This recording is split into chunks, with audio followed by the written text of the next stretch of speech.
Okay, members, you're very welcome to this meeting of the Education Committee. Can I advise members that the committee is now in public session, and even though the public gallery is closed. Can I ask if we're aware of any other apologies? None received. No? Okay. In terms of chairperson's business, members, can I advise members that press reports indicated that the Department of Education issued revised guidance on how schools should deal with positive cases of COVID-19. The guidance reportedly changed from all members of a class bubble being sent home to close contacts who have been within 2 metres for 15 minutes or more of the infected person. So there was a bit of confusion with regards to that new guidance, which I understand has been rectified.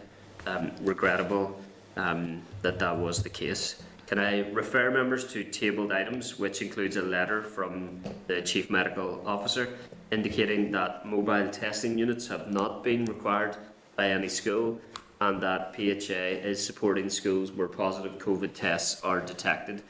The monthly Epidemiological, I need to practice that one, bulletin from PHA appears to show a low but growing level of infection amongst young children. Can I remind members that the Minister will attend the committee next week in order to update on school restart issues? We will be able to raise some of those issues in more detail. In terms of post-primary transfer, can I remind members that last week, in answer to a question from a member of the committee, the department appeared to advise that it had not yet determined whether schools which had elected to temporarily set aside post-primary transfer in May and June and July of this year would be able to do so without a development proposal.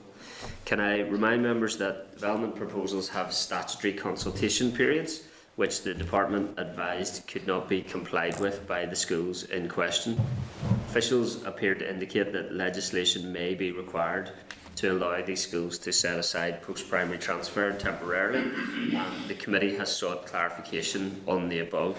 I think the crux of this is whether or not a temporary change in the admissions criteria is deemed to be a significant change.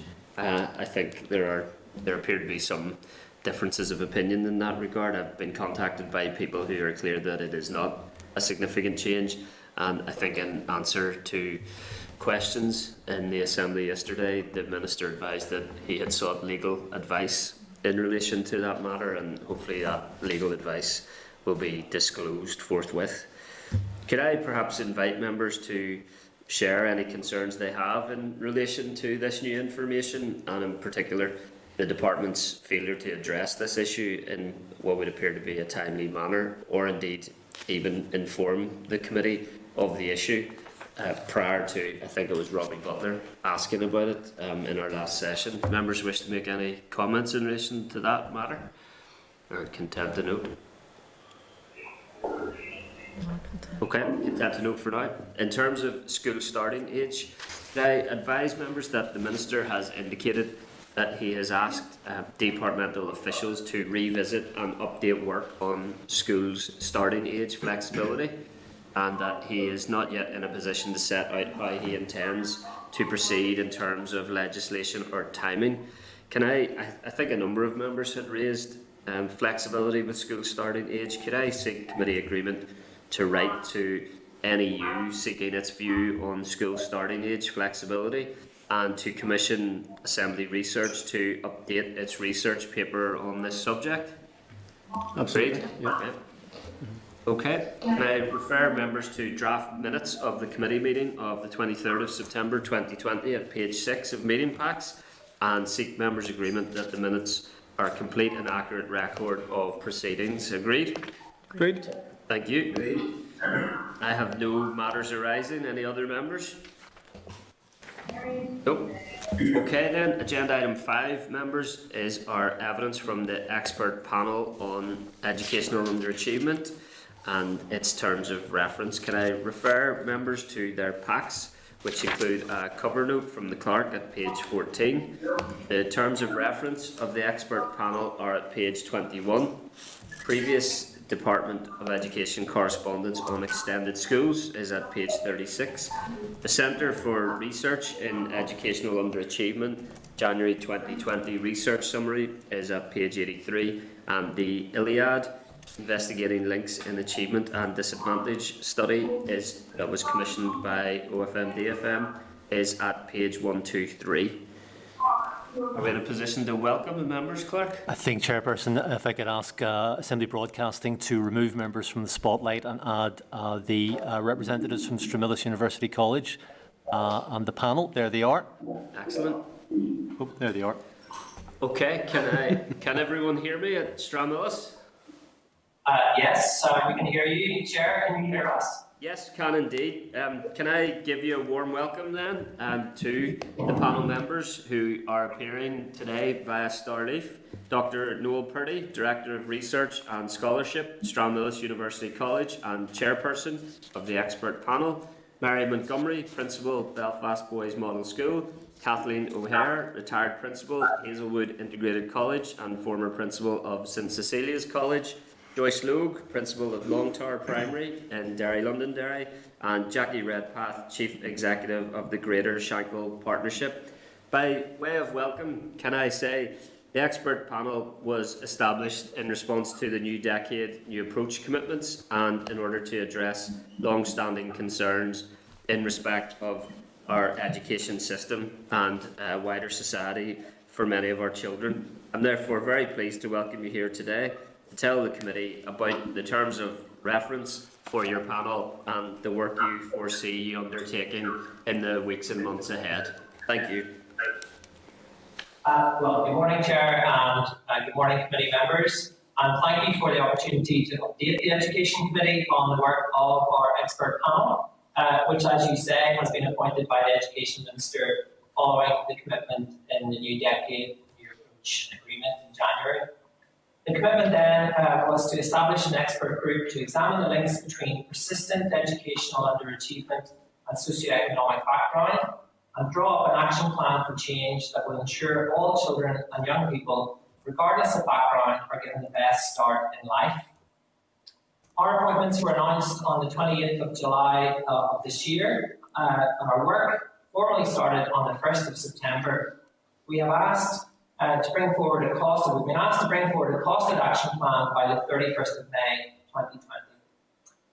2021, that should be. And given how early we are in the process, I can say very little on what issues we are likely to consider, as we're keen to gather evidence first. However, I can outline some of the actions that we have set in train so far, and these include, first of all, an online survey or a call for evidence, which was launched on the 14th of September and is open for 5 weeks until the 16th of October 2020.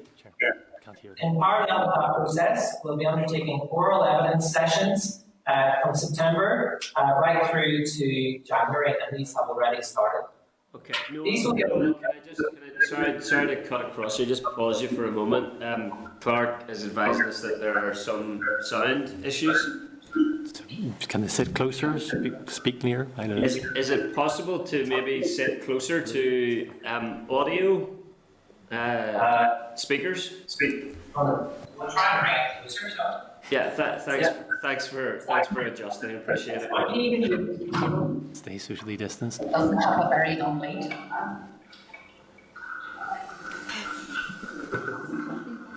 It's like our office. We had to open a phone. Here we go.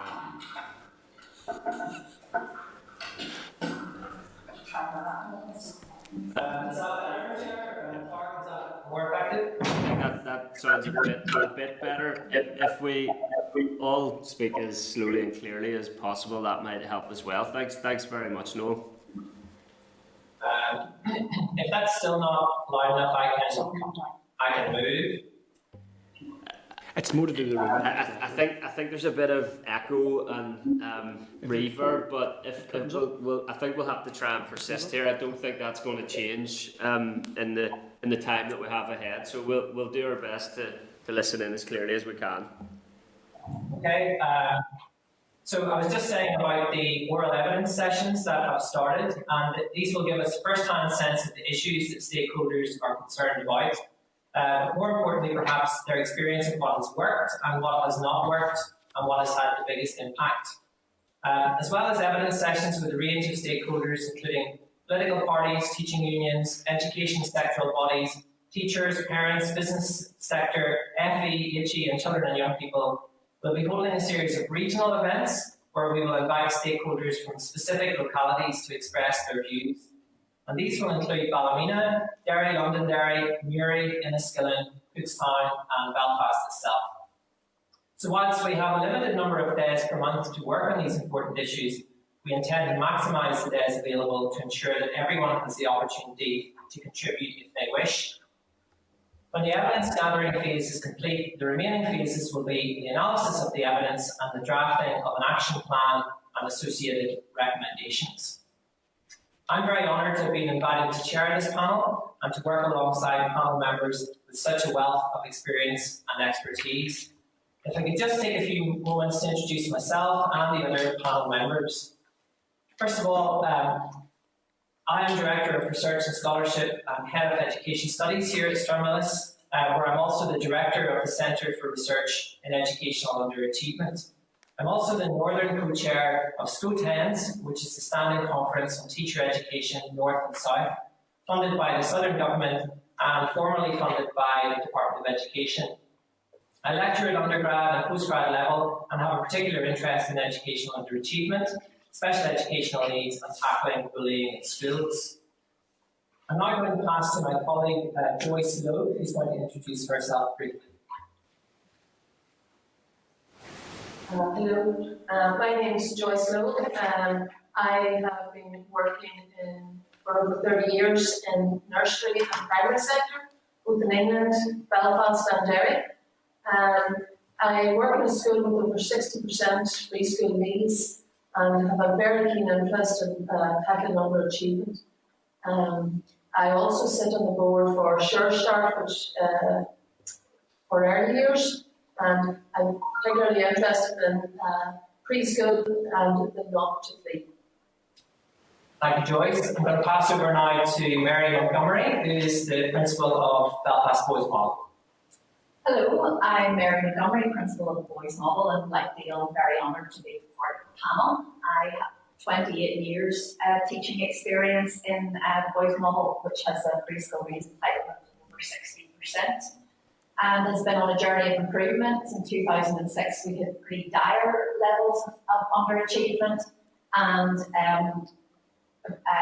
very quickly I was involved with curriculum development and looking at ways to address underachievement through appropriate teaching and learning and assessment. I then moved into pastoral care as vice principal in 2012 and was tasked with looking at barriers to learning for young people suffering from deprivation, and then took over as principal in 2018. And I'm very pleased to report that this year the school has one of the highest levels of attainment for children on free school meals in Northern Ireland. Thank you, Mary. I'm going to pass now to my left to Kathleen O'Hare. Good morning. I had the pleasure during my last 35 years in education of working with quite a number of the panel of assembly members in front of me, and their support was invaluable. And it is that joined up support that really helps. My experience is 16 years of being a school principal, firstly in St. Cecilia's in Derry, and then in Hazelwood Integrated College in North Belfast. Since retiring there 2 years ago, I have joined the Council of CCDA and also the Integrated Education Fund and chair education in Belfast Met. I also work internationally, speaking about the importance of a very curriculum and vocational education. And my aspiration for this panel is very much the motto of Hazelwood Integrated College, which is fact and non-verbal, actions not words. Thank you, Kathleen. To my right, and just out of shot at the moment, is Jackie Redpath, but we'll maybe try and move the camera around so that you can see Jackie. We wouldn't want to miss Jackie from the shot either. I'm here. Thank you very much indeed. Yeah, Jackie Redpath. I'm Joint Chief Executive of the Greater Shankill Partnership in Belfast. I've not gone a number of years. I've been a community worker in the Greater Shankill area, but it's been a long time. And have been involved in this issue for quite some time of educational underachievement, because the Shankill area has persistent levels of underachievement over many decades, some of the worst in Northern Ireland. We set up in 1996 the first community-based early years project in Shankill, and have most recently designated the Shankill as a children and young people zone, an attempt to have a holistic approach to the development of this generation and transforming the lives of this generation of children and young people in the Shankill. So a very particular interest in this topic, and very privileged to have been appointed to this committee. Thank you, Jackie. And the final member of the panel is Faisa Demi, who's Honorary Professor at Durham University School of Education and also Head of Research and Advisor for School Evaluation at Lambeth Local Authority in London. He's based in London and Durham, but due to his concerns regarding COVID-19 or his health, he's reluctant to travel, so he's not with us today. But his role will be in contextualising the Northern Ireland data and also evaluating the UK and international research evidence. In conclusion, we feel privileged to have been invited to undertake this work. Educational underachievement and its links to social disadvantage is a significant problem which countries across the world have been challenged to address. We're keen to hear from the experience of others and to give stakeholders the opportunity to tell us what the issues are that we need to consider. Most importantly, we want to hear people's views of how the myriad of issues can be addressed and the evidence behind what is being successful. Committee members, we're happy to respond to any questions that you might have this morning. Thanks very much indeed, Noel, and expert panel members. Can I start with just a few short questions? Noel, can you advise the committee as to the appointment process for the expert panel? Well, the appointment process was not a process that we were directly involved in, and so I think those comments are probably better addressed to the Minister. This was a ministerial appointment, the committee was a ministerial appointment. We didn't know who else was going to be on the panel until 2 or 3 days before the public announcement. We weren't involved in writing in terms of reference for the panel either, so perhaps those comments would be better addressed to the Minister, and I'm sure you'll be making those comments to them, Chair. Yeah, and that's a helpful response. Ministerial appointment is clear, Noel. Appreciate that. Thank you, and thank you very much indeed for all your opening remarks this morning. Can I ask, in terms of defining achievement or underachievement, you all have many years' experience and expertise and significant expertise between you. Do you have initial thoughts as to what educational achievement or educational underachievement looks like in Northern Ireland and wider afield? Well, at this stage of the process, Chair, we're very keen to throw the net as wide as possible. We're aware of the literature around this, and there are many different definitions of what underachievement might be, and a particular focus, I suppose, on educational inequality, where particular groups, society and communities might be disadvantaged by education and so on.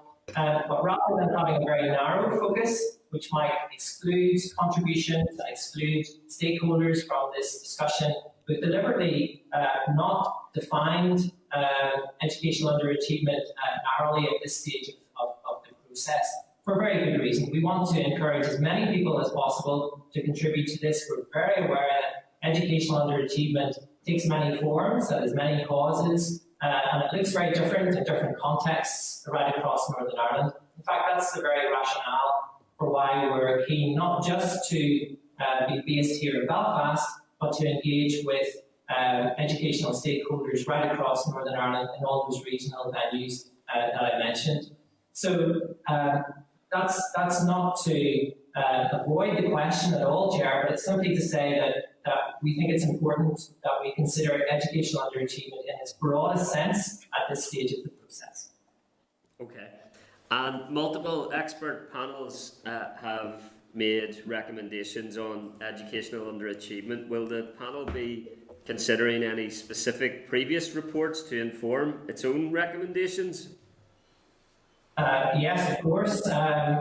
We already, in the terms of reference, if you look at the back of the terms of reference, there's a list of about a dozen recent reports that have been published in Northern Ireland. We're also keen to look at the research on educational underachievement further afield, and that's a role that we'll be undertaking, and also, as I said, that Professor Demi will be looking at as part of our panel as well, so that we're not just focused on Northern Ireland. Sometimes I think that can be a strength, but sometimes it can also be really valuable, I think, to contextualise the issues that we have, and also to take advantage of research which has been undertaken in other parts of the UK, but also further afield internationally. Okay, and if any other members wish to answer, feel free to do so as well, obviously. But many of those expert panel recommendations have found academic selection to be a factor in educational disadvantage.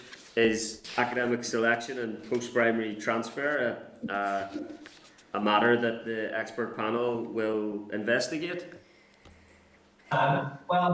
Chair, you've seen the terms of reference.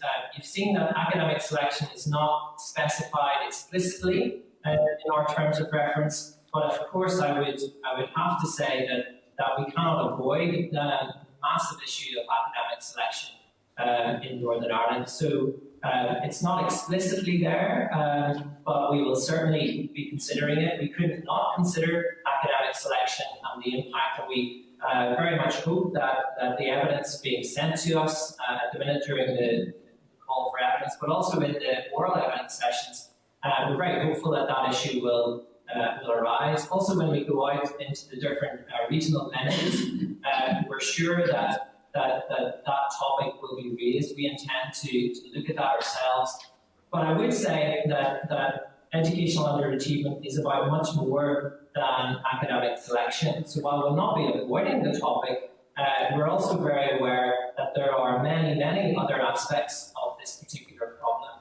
Early years, leadership, professional development, curriculum and assessment, qualifications, gender, special educational needs, and obviously we had the Audit Office report yesterday, community engagement, boards of governors, the role of FE and HE, and so on. Many different issues which come to bear. So I wouldn't want the Education Committee to feel that we were avoiding that issue, far from it, but nor would I want them to think that we are focusing solely on that issue today. Okay. And will the panel be engaging with and considering underachievement in the EODAS sector? Yes, we will, and that's one of many areas that we'll be considering during the oral evidence sessions that we'll be running over the next 3 months. So, as I said, we're trying to consider as many possible issues. We've even left a little bit of time, if possible, in January, so that if anything comes up in the course of the next few weeks that we hadn't anticipated, we might still be able to find some time to speak to people in person on that. So nothing is ruled out at this stage of the investigation. Obviously, this is very early on, and we're keen to speak to as many different people and to read as much evidence as possible from EODIS and many other sectors as well. Okay, finally from me, how will the voice of pupils and children and young people be included in your work?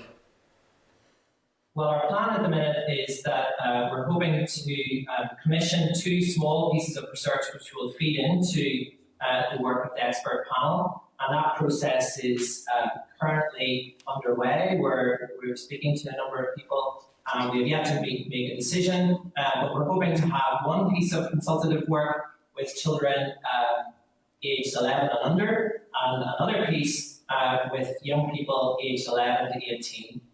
So that work, I think, is vitally important, that we hear the voice of children and young people. It's also really important that we hear the voice of parents, and we want to engage with parents when we're out and about in these regional centres as well, so that we have as broad a representation as possible. So that's a very important question, Chair, and it's something we're very keen to engage with.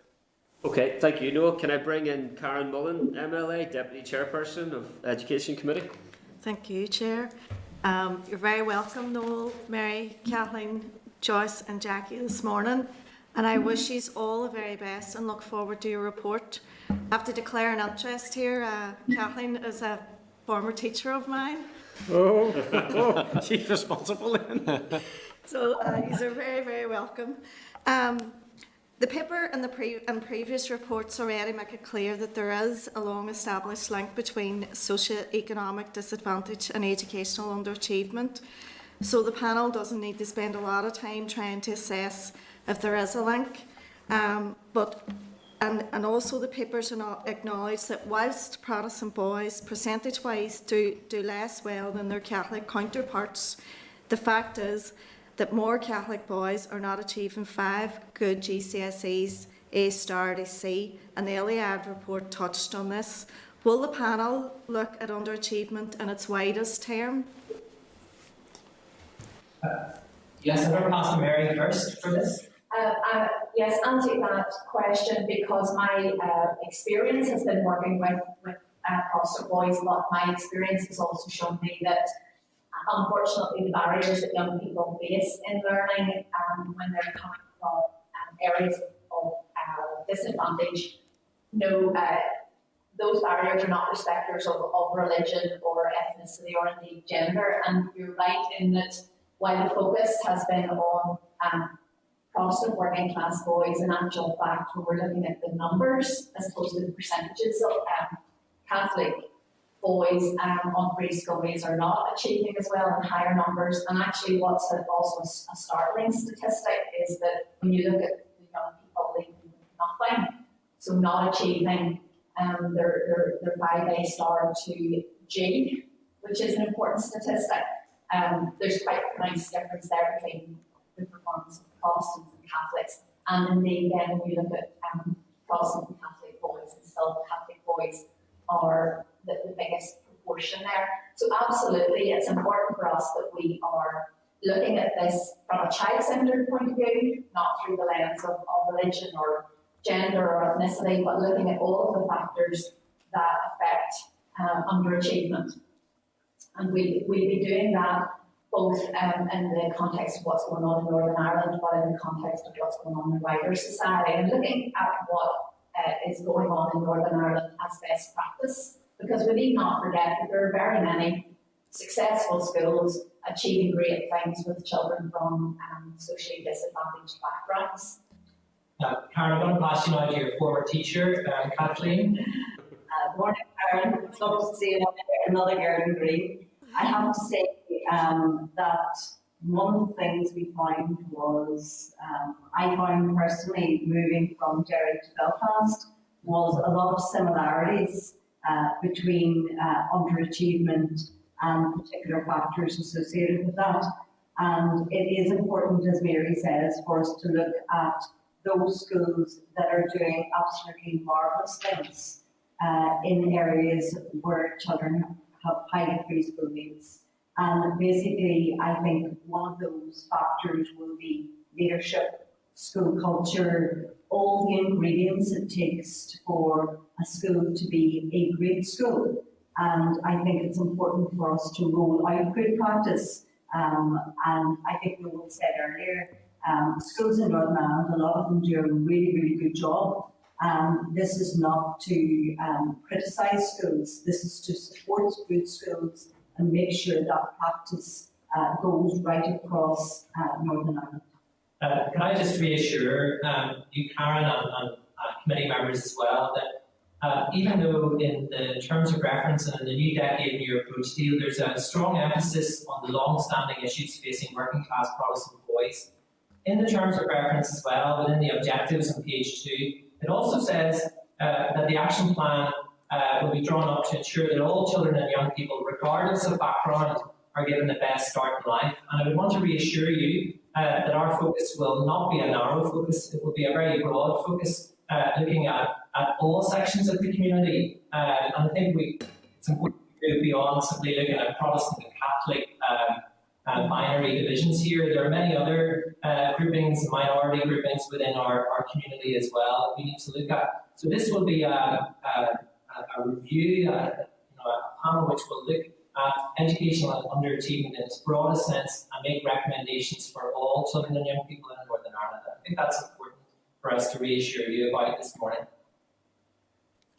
Great, thank you very much. And I suppose that brings me on to my next question, but just before I do, schools can't do this on their own, and it's good to see that Jackie's on the panel. I come from a very, very strong community background. Both Joyce and Kathleen would know in relation to Triax and Greater Chantal area partnerships in Derry and the work that they're doing. So it's good to see in the terms of reference that you will be going as far as you can.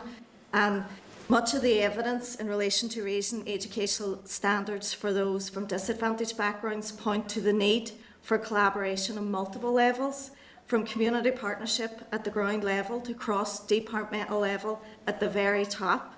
The Communities Minister has announced work to begin on a range of social inclusion strategies, including an anti-poverty strategy. Can I ask the panel what level of cooperation they anticipate to have with other departments in their work? And would they agree that any outcome on this must be rooted in collaboration at all levels? Well, yes, and that's another very important question. I think we have the Children's Services Cooperation Act, which is very important in this regard, and also in our terms of reference, where we've actually been asked to work with other government departments, and we've already issued correspondence to other government departments for them to inform us about what they are doing in all of the different ways to tackle the long-standing issue of education underachievement. So we are already undertaking that process. We look forward to getting those returns and to engaging more with the other departments. We've already had a day of meetings with Department of Education officials. We hope to hear more from other departments in due course. The importance of community is right at the top of our list, Karen, as you would imagine. I'm going to pass you to Jackie now, who has many years of experience within that particular area. Yeah, thanks, Chair. And Karen, I think that's an absolutely critical point. I think the basic point here is that schools can't resolve this problem on their own. I think it's Hillary Clinton wrote about it, said it takes a village to raise a child. And this will require a collaborative approach across departments.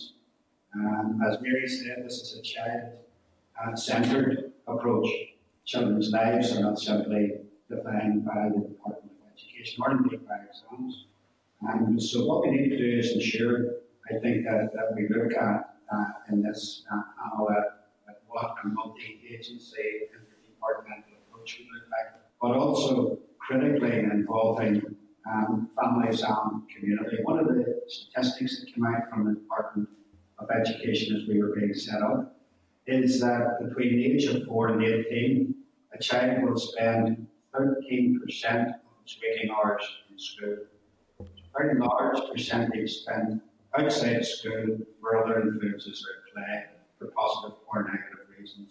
And it's critical, I think, Karen, that we look at this in the right and in a holistic way at the lives of children. I'm very grateful. Thank you. Sweet Chair. Thanks, Karen. Can I bring in Robin Newton, MLA?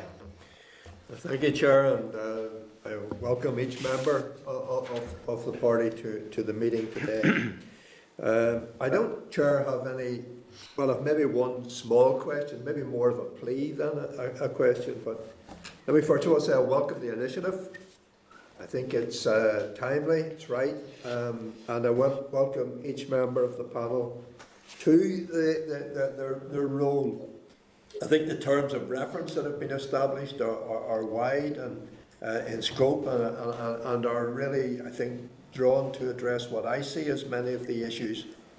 I suppose the panel in itself, Chair, has a wide range of experience, and when you look at it, it's both very local experience and indeed the international experience that it has.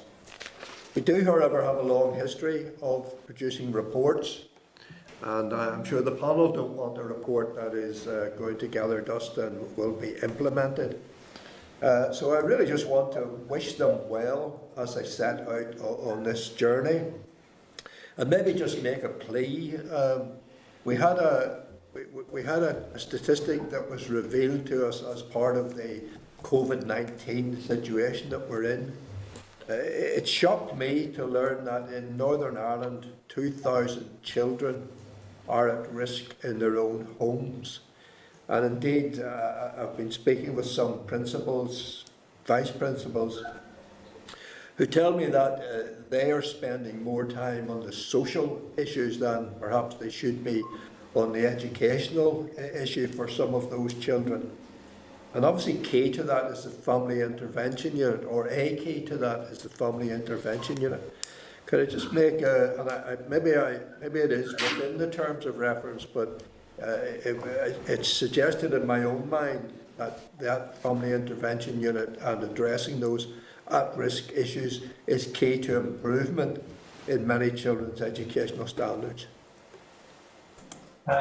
Thank you, Robin. Yeah, I mean, in terms of our work, you're absolutely right. There have been a number of reports, and we're very aware of the findings of those reports. I suppose the potential difference is that with our work is that we've been asked to come forward with an action plan and a costed action plan, and that will be submitted by the 31st of May next year. Then I suppose it's over to the politicians in a way, to decide how feasible it is to implement all our recommendations. Part of our terms of reference and indeed our principles of working talk about our work needing to be realistic in terms of our recommendations, and also we want our work to be sustainable so that the changes we're recommending will not be for 6 months or a year, like so many of the other interventions which have started, showed great promise, and then not being funded after 1 year. We want the work and the recommendations of this panel to have a lasting influence. And so I think your question is valid. We've been asked it by other people as well, of course. But we want this report to be more than a dust gatherer on shelves. We want the action plan to be taken forward and implemented over the coming years. In terms of what you're saying about children working at home and the impact that has, obviously mental health and well-being is an extremely important issue. It's probably become even more important during the last few months during lockdown, and as we emerge from lockdown now into this difficult period when schools are trying to resume. And this will be definitely one of the areas that we are considering. We're very aware that there's an emotional health and well-being framework being finalised at the moment, and it will, I'm sure, be coming to the Education Committee over the coming months. So we're very aware of the importance of this work, and thank you for noting it this morning. That's me, Chair. Thanks, Robin. Is Daniel McCrossan available? Yeah. Thanks, Daniel. Where are you, Chair? First of all, thank you to the panel for their work thus far, and I also look forward to seeing the final report. It is a huge issue, although there has been vast improvements over recent years. There's still quite a significant amount of work to do. So thank you very much for your contributions this morning. I'll just jump straight into the questions. To date, measure of underachievement appears to be largely limited to achieving at least 5 GCSEs at A star to D, including English and Maths. Will you be limited to this measure, or will this panel be able to recommend different measures, including value-added ones, and ones designed to measure skills as well as knowledge? And furthermore, will you be empowered to devise measures for primary level achievements, as underachievement is often clearly in evidence long before children reach post-primary level? And finally, will you be in a position to recommend a measure for deprivation that will be more effective than the uptake of free school meals? And will you consider looking at how different models of inspection by the ETI could assist school improvements? So there's 3 points there, just and they're all interlinked. Thank you, Daniel, for quite a range of questions there. If I can take them in order, perhaps. In terms of the measures, well, I think you're absolutely right. I think there is a huge focus on GCSE scores, and obviously pupils at that stage have got to 15 or 16 years old, and there is a lack of evidence with much younger children. We're aware that there has been industrial action and there has been a problem with primary school testing over recent years, and also with the ETI going into schools in recent years, which has not helped in this. But we are also conscious that there is a 3+ health review which is being rolled out in Northern Ireland. We've heard about that in the last few days as well. We're encouraged by the potential that's there to produce universal data for our 3-year-olds in their preschool year, and that could, or certainly has the potential to provide us with really important data about developmental milestones and needs. We don't have that data right across Northern Ireland yet, I'm aware, but certainly we would be interested in looking at different measures, and it is very much what we will be considering over the coming months. Not sure if any other panel members want to come in on that, Joyce. I get what you're saying about measures in the primary school as a primary principal and as a servant teacher for many years. We do need to look at how we can effectively measure children's achievement, and it is crucial that we do that earlier on before they get to secondary school. Key stage assessments are very broad, and therefore the panel will have to look at other ways of measurement. And as you say, ETI, and you'll be aware from the unions that they are looking at working together with ETI in both a challenging and supportive role, as opposed to challenging. And, you know, all of that will be considered in our report. Good. That's good news. Kathleen? Good morning, Daniel. Just to say that even though most of my experience is in post-primary, some of it was in primary, but in the interviews that we've been through already with early years and with primary, it is very obvious that the absence of any benchmarking data, which is the same the whole way around Northern Ireland, is a difficulty. You know, statutory assessment tends to be a bad word at primary level because it's associated with the 11+. But in this case, there needs to be assessment when children start primary school and at ages and stages throughout their primary career. Yeah, totally agree. And just I could just point to something. Obviously, in terms of the measure for deprivation, free school meals is used. I'm just wondering if you consider other measures, because I'm conscious, particularly in the economic situation we find ourselves, there are the working poor, as they've been described, families who are just about surviving, that are above the threshold and whose children don't qualify for free school meals but would be considered in every other way or aspect as coming from socially deprived backgrounds. Yeah, I mean, we're conscious that there is no perfect measure out there, Daniel, and but you know, it's something that we are beginning to have conversations with officials about and looking at alternatives for that. And if we find a measure which is more effective and more reliable than free school meals, then certainly we'll be keen to propose that. But it's something that we haven't reached any conclusions about yet. But thank you for raising the issue. And if you just indulge me, just another few points. Will the panel also be making recommendations around supporting underachievement that may stem from other causes, such as dyslexia or the increasing levels of mental health problems a growing body of our young people are experiencing, particularly given everything that we're going through, if you take this year as an example?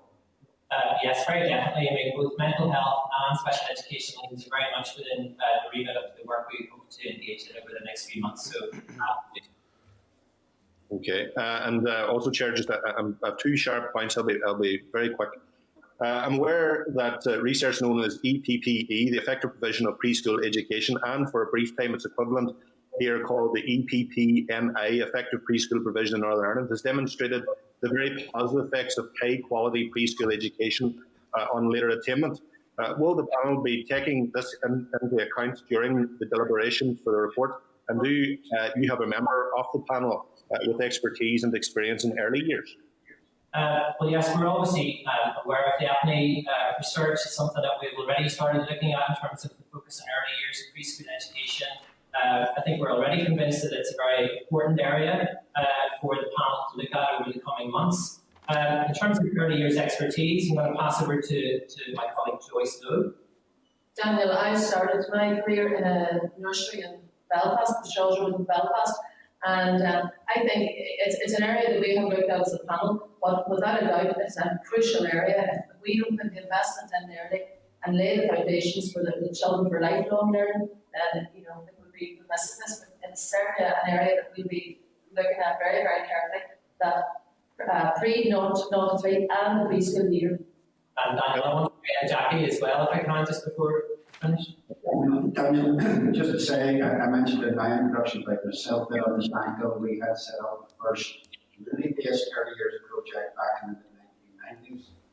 Early years is a critical area. I mentioned the percentage of time that 4 to 15-year-olds spend in school. Before that, they spend all their time with their family and some in preschool settings. And that is what is a formative experience for life. So we will be taking account of this. It's a critical area, and the work of Sure Start, etc. will be, I'm sure, we're looking for evidence about that and inviting input in relation to it will be a critical area. That's very good to hear. It'll be very reassuring to a lot of people. Chair, one final line, just and it's very brief. Extremely brief, Daniel. Thank you. The scope of the action plan tells us that, in quote, it must be deliverable within the current economic and political context, and furthermore, that the panel will focus on the wide range of issues in which consensus can be found. End of quote. What does the panel understand these statements to mean? We were hoping that you would tell us what political consensus is likely to happen further down the line. I think we do need to be realistic. I think if we were to have a blank check, the members of the panel here could easily spend many, many millions of pounds in trying to solve these issues. We're conscious that we are in very constrained financial circumstances. So we'll be taking advice in the latter part of our term, speaking to officials, trying to cost out particular interventions to see what's realistic there. In terms of political consensus, well, that's really for our MLAs to work on further down the line. We'll leave that one to you, I think, Daniel. Okay, thank you, Daniel. Thanks. Robbie Butler, MLA.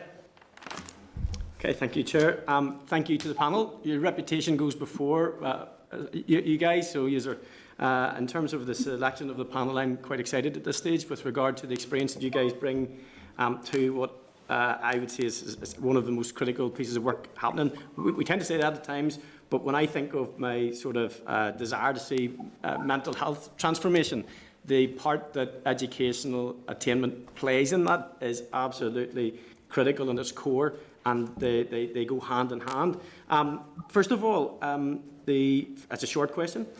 With regard to the methodology that the panel would like to take, would it be blue sky or would it be SMART?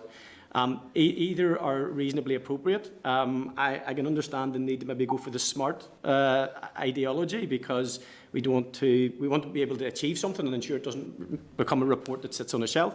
But at the same time, there is a transformation that's required in education in Northern Ireland, and that what we don't want to be doing is creating something that fits 2020, when actually what we should be doing is making something that fits the next stage of the 21st century.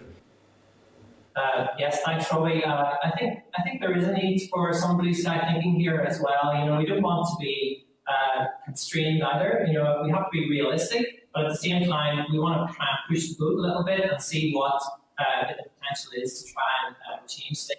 As people have said already, there have been lots of reports. There's been a lot of tinkering around the edges of the system, and perhaps now there's an appetite, now that the panel has been formed and an action plan is required. Perhaps there is an appetite, and it has to be a political appetite, I would say, at the end of the day, to put money behind the recommendations that we come forward with. So a little bit of blue sky thinking, I think, is actually really important, particularly at this stage of the process. But it'll have to be tempered, I suppose, by the realism of financial constraints as well.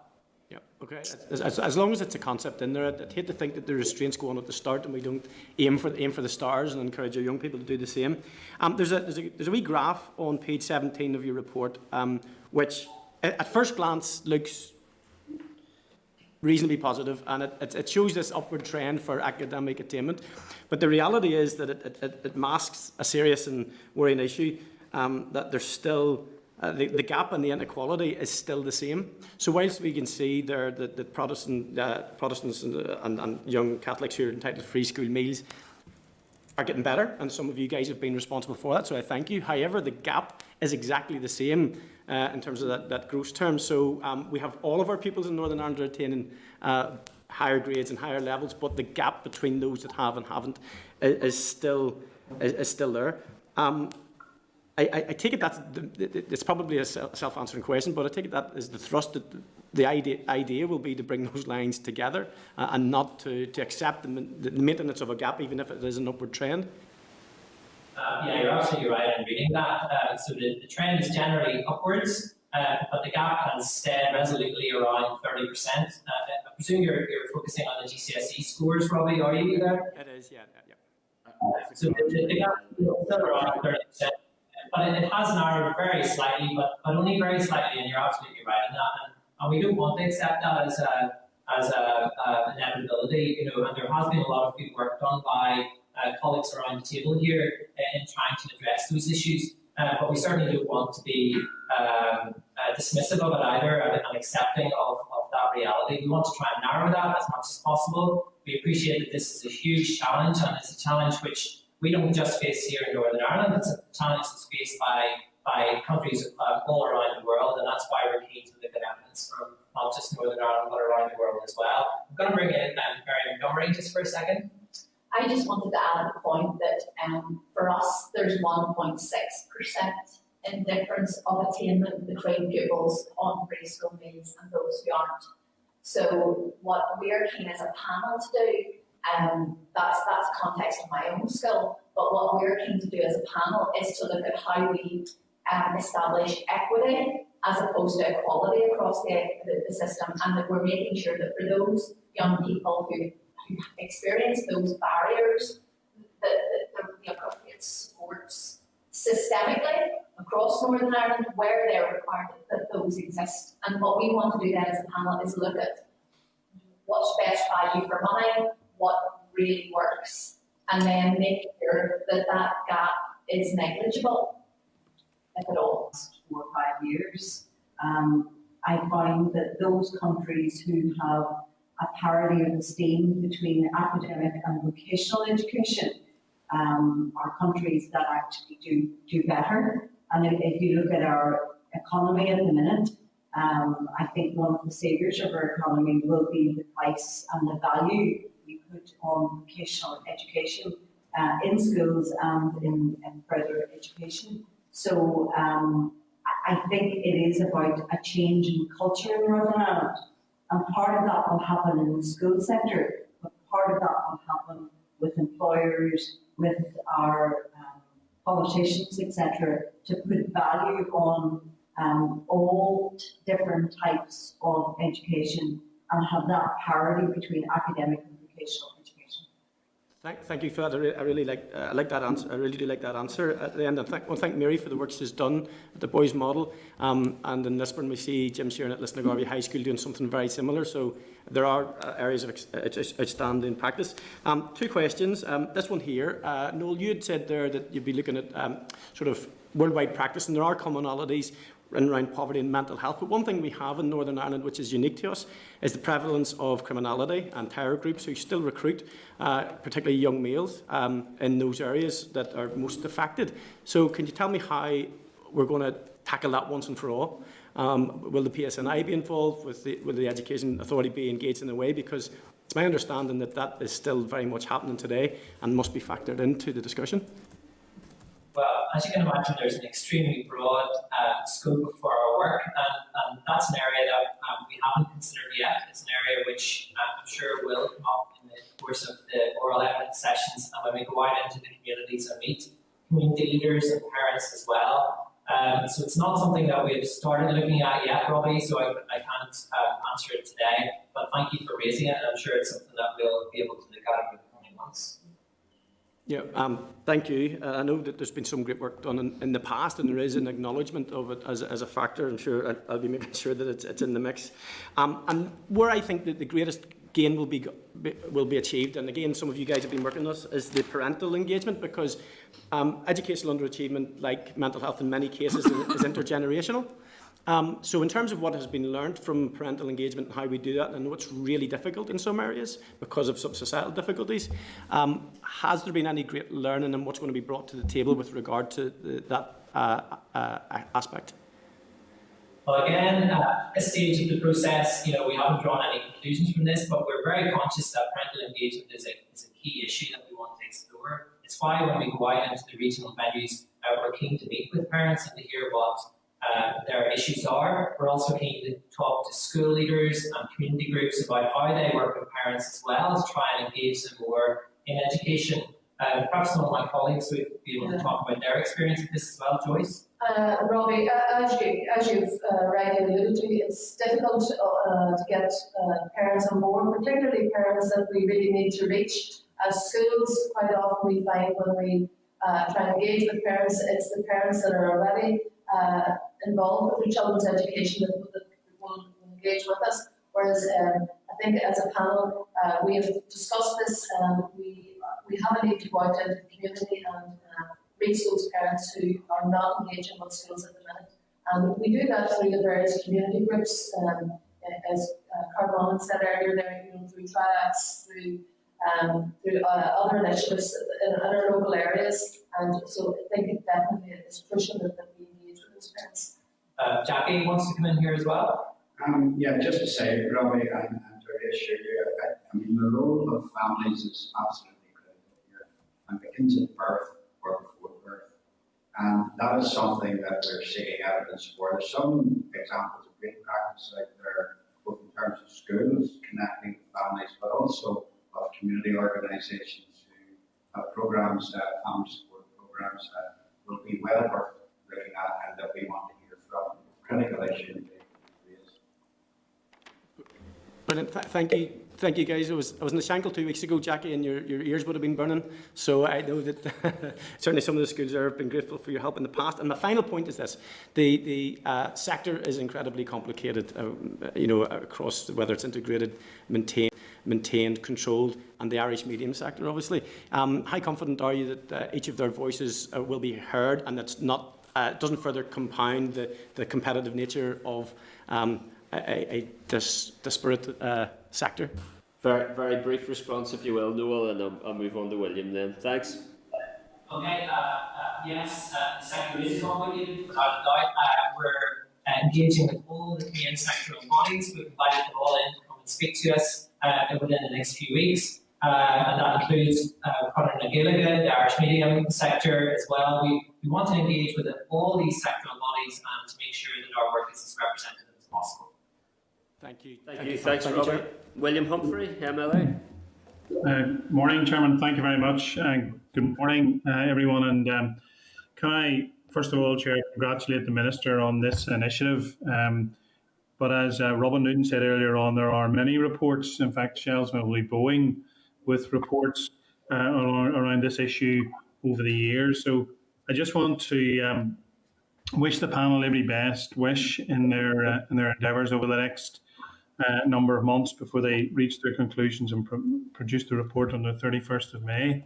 I have to declare an interest. I am a past pupil of the boys model and know some of the faces on this panel very well.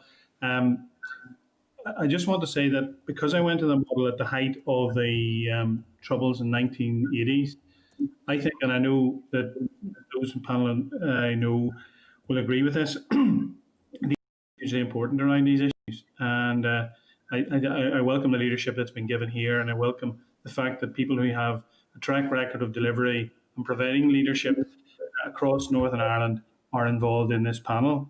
And I think that's something which is hugely exciting, and I look forward to reading the report when it comes before us. As others have said, mental health, suicide awareness, hugely important issues in North Belfast and Greater Shankill, particularly acute and the aftermath of COVID will tell, I think, a very sad tale as well. So we need to have a joined upness around all of this. I don't have any questions. I just want to wish the panel well. I know Jackie and Mary and Kathleen from her time in North Belfast as well, and the work that they've done. So I wish them well, and I look forward to the publication. And I think we have the people around the table there who can make, and hopefully will make, a difference, because this is a huge issue. It's an issue that's gone on for some time, and I think your report will be very important, and I think it will provide a great opportunity to be impactful and leave a long-lasting legacy. So every best wish for the future. Thanks, Chair. Thanks, William. We are now slightly over time. If members can continue to be as concise as possible, and can I bring in Catherine Kelly, MLA? Thanks, Chair, and it's great to meet with you all this morning, and thanks for your informative contributions so far. Joyce and Jackie, I was really glad to hear you mention your experience and particular interest in early years and preschool, and it has already been mentioned how critical this area actually is. I'm just wondering, will nurture provision be a focus point for the panel also? It's something that I'm very passionate about, and I believe that every school should have a funded nurture group. We have many schools at the minute facilitating this provision from their already stretched budgets, but the need is there and the school leaders are rightfully filling the gap.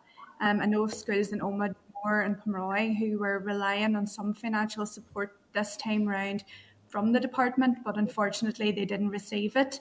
So will nurture be on your agenda in tackling underachievement? Well, Catherine, I'm glad you brought it up. As I'm sure you're aware, the Minister provided funding for 15 new nurture units in schools. And a school like ours would particularly benefit from one of those. So hopefully there'll be more funding coming down the line. But as a panel, certainly nurture, we will be looking at nurture and benefits of that. And I mean, all of the research to date, and even just anecdotal in our school, shows that nurture it's extremely important. And I know that many schools are going it alone with nurture, using their funding from within. And so therefore, we will definitely need to have them on board and bring that into our report. So certainly we will be looking at nurture because it's such a crucial factor in breaking down barriers to learning for children. Thanks for that, Joyce. I'm really glad to hear that, and I'd say that any of the principals who will probably later be listening into today's meeting will be happy to hear that also. Just one final question, Chair.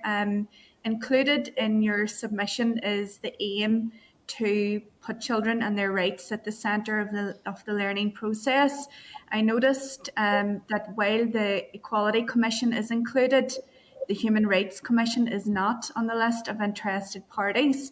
Do you think that the Human Rights Commission has a role to play in shaping your recommendations? Yes, thanks, Catherine. I think you're referring to the principles of working, where our second principle is that it should be a rights-based process. We are working within the framework of the UNCRC and Convention on the Rights of the Child and so on. And within that principle there, we're saying that we do want to put children and their rights at the centre of the learning process, rather than focusing solely on money or focusing solely on community division or whatever the particular issue is. In terms of human rights, I think we have engaged or we have invited the Human Rights Commission to come and speak to us. If that's not the case, then we'll certainly add it to our list. But I'm fairly confident that we have actually invited them to come and speak to us as well. So yes, in short, is the answer to your question. Thank you all, and I wish you well in the months ahead. Thank you, Chair. Thank you. Thanks, Catherine. Justin McNulty, MLA. Thank you, Chair. Thank you, Noel, Mary, Kathleen, Joyce, and Jackie. It's very obvious you guys all come from different, diverse backgrounds, but there's a quite obvious rapport there, and it's very apparent how passionate you all are about addressing educational underachievement. So listen, I'm really excited about the work that you're embarking on now, and I'm excited about how you report back and what recommendations you make to actually address this issue. Educational underachievement obviously is about much more than not reaching grades threshold in a particular set of examinations. It's about life experience, and I'd be keen to see the recommendations come forward that address the issues from preschool right through to post-primary, interventions that come from the community, and really interventions that also address the challenges that special educational needs students are experiencing, which was quite apparent from the recent audit report.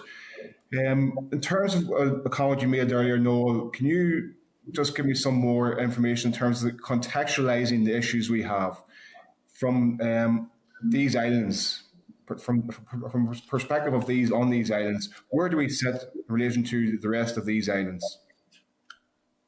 Well, that's the work that our colleague Demi is currently undertaking for us. So he's currently looking at our data.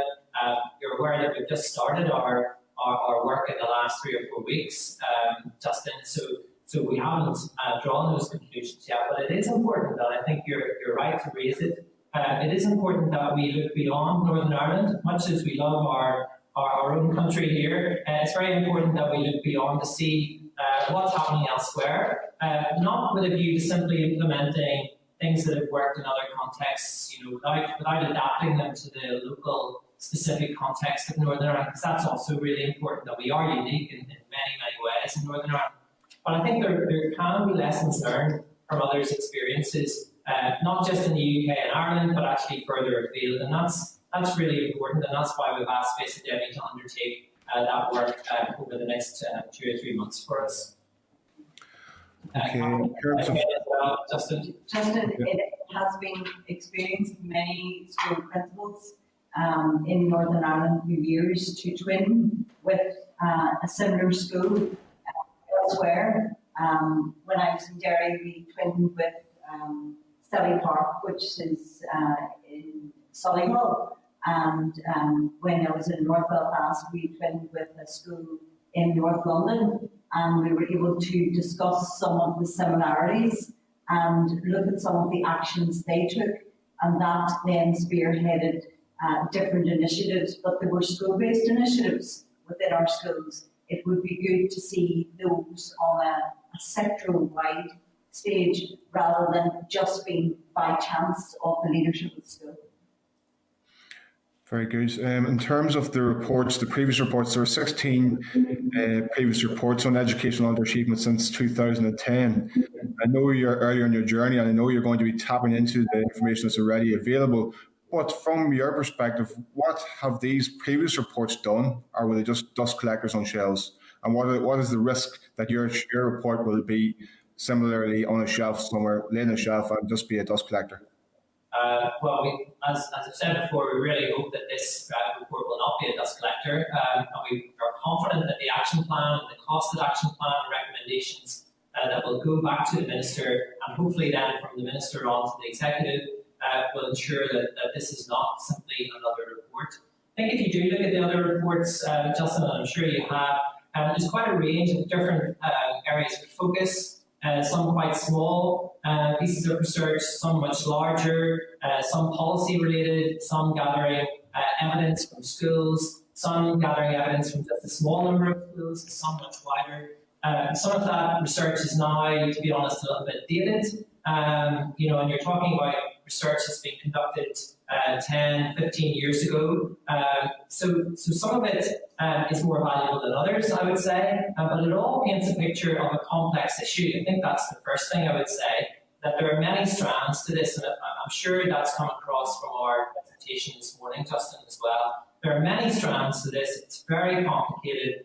Underachievement looks and feels different in many different contexts in Northern Ireland, and we're keen, as I said at the very start, to tap into as many of those contexts as possible, to hear from as many stakeholders as possible, and to get as broad a picture of what this actually looks like today, not 5 or 10 years ago, but today, right across Northern Ireland. So that's our challenge, and we look forward to getting stuck into that. Okay, finally, just given what a big task and what a big challenge it is, Noel, and to all of you, 6 months until your interim report and 8 months until your final action plan, you have a major body of work to get through in that time frame. Is that achievable? Well, again, the terms of reference have been set by a minister rather than by us. We are very conscious that this is an enormous task, and we don't have all day, every day, 24/7 from now until the end of May to achieve this. It is a major task, you're absolutely right, but with hard work and enthusiasm and passion, and we've seen that today, and with engagement from the community across Northern Ireland and further afield, we're confident that we can do a really good job. So we look forward to getting a report out by the 31st of May. Thanks, Justin. Thank you very much, guys. Really wish you all the best of luck in your endeavours. Thank you. Thank you. Thanks, Justin. Morris Bradley.